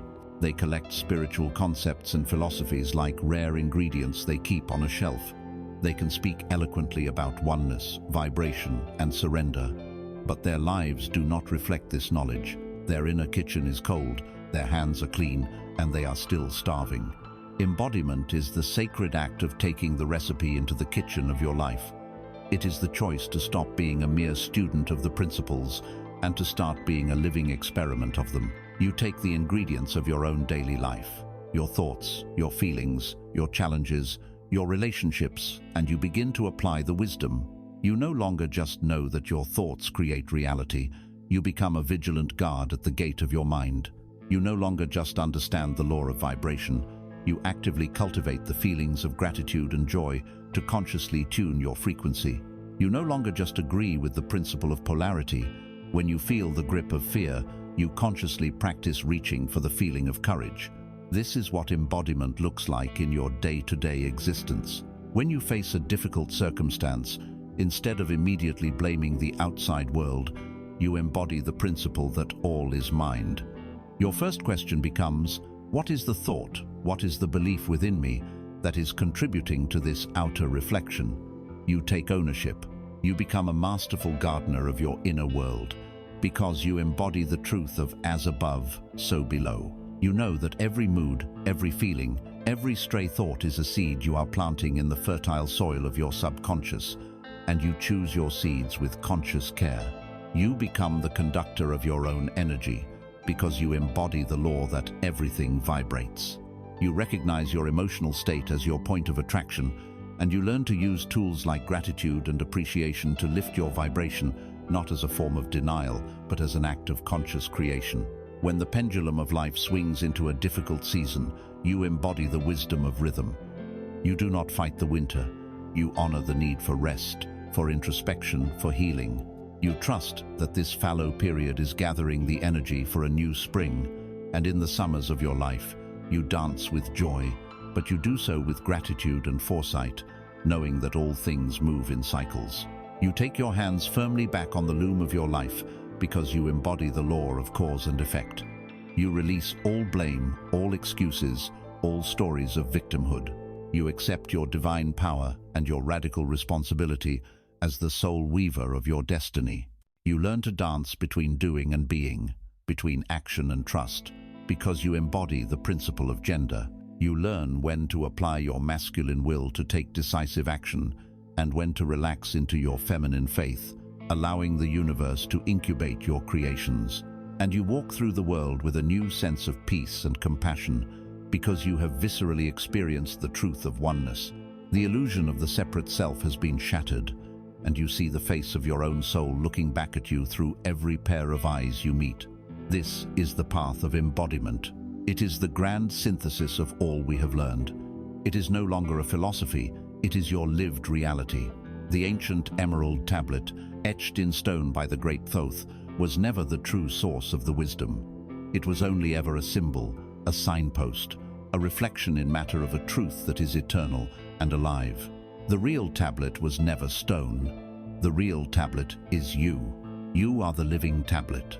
Your body is the emerald, a precious vessel of crystallized light. Your consciousness is the wisdom, and your life the way you choose to live it, the love you choose to give, the peace you choose to radiatize, the sacred inscription being etched upon it for all the world to read. Your life becomes the message. Your peace becomes the teaching. Your joy becomes the proof. You no longer need to speak of the great laws because you have become a living demonstration of them. You have become the lighthouse, and your only job is to shine. The great journey of seeking is now complete. You have come full circle. You have explored the cosmos. You have journeyed to the depths of your own soul, and you have discovered that the two are one and the same. You have all the keys. You know the laws. You know the tools. You know yourself. The time for learning is over, and the joyous, infinite journey of living now begins. As we prepare to bring this sacred time together to a close, let us gather all of these truths into one final, powerful distillation, a mantra to carry with you as you walk forward from this placino, longer as a seeker, but as a master, a creator, and a living beacon of light for the world. And so, our long journey through the passages of timeless wisdom comes to a gentle close. We have traveled from the mind of the all to the very heart of our own soul. We have gathered the 7 keys to creation. We have awakened the silent watcher within, and we have claimed our power as the weaver of our own destiny. The voice of the guide, the voice of Thoth that has echoed through these words, now grows quiet. It recedes. For its only purpose was to awaken the memory of the same voice within you. It was only ever a reflection of your own wisdom, calling you home to yourself. If you forget everything else we have spoken of, forget the laws and the steps, and hold only this one single image in your heart. Your soul is a great alchemist, and this life you are living is its sacred workshop. Do not be afraid of the lead of your life. The lead is not a mistake. It is your greatest treasure. It is the raw material of your fear, your doubt, your sorrow, and your deepest challenges. It is the dense, heavy matter that provides the very substance for your transformation. The fire of the alchemist's furnace is the power of your focused attention, the unwavering flame of your conscious will. It is the heat that you apply when you choose a new thought, when you sit with a difficult emotion, when you have the courage to trust your intuition. And the universal solvent, the sacred elixir that dissolves all dross and purifies all things, is your own limitless, unconditional love. It is the compassion you offer to your own wounds and the forgiveness you extend to others. The gold you create is not the gold of earthly kings. It is infinitely more precious. It is the gold of an unshakable inner peace that persists in the midst of any storm. It is the gold of a heart that has learned to love without condition. It is the gold of a life lived in perfect, joyful alignment with its own deepest purpose. This is the great work, and you are the alchemist. As you walk forward from this moment, carry this truth, this mantra of mastery, not as words in your mind, but as a living vibration in your very bones. Let it become the rhythm of your breath and the beat of your heart. I am the mind that shapes reality. I am the mirror of the cosmos. I am the alchemist of my own soul. There is nothing more to learn. There is nothing more to seek. There is only you, here, now, endowed with all the power and wisdom of the universe itself. The journey is not over. It has just truly begun. All the answers you will ever need, all the guidance you will ever require, is waiting for you in the stillness. Listen to the silence. It is the sound of your own soul, remembering who it is,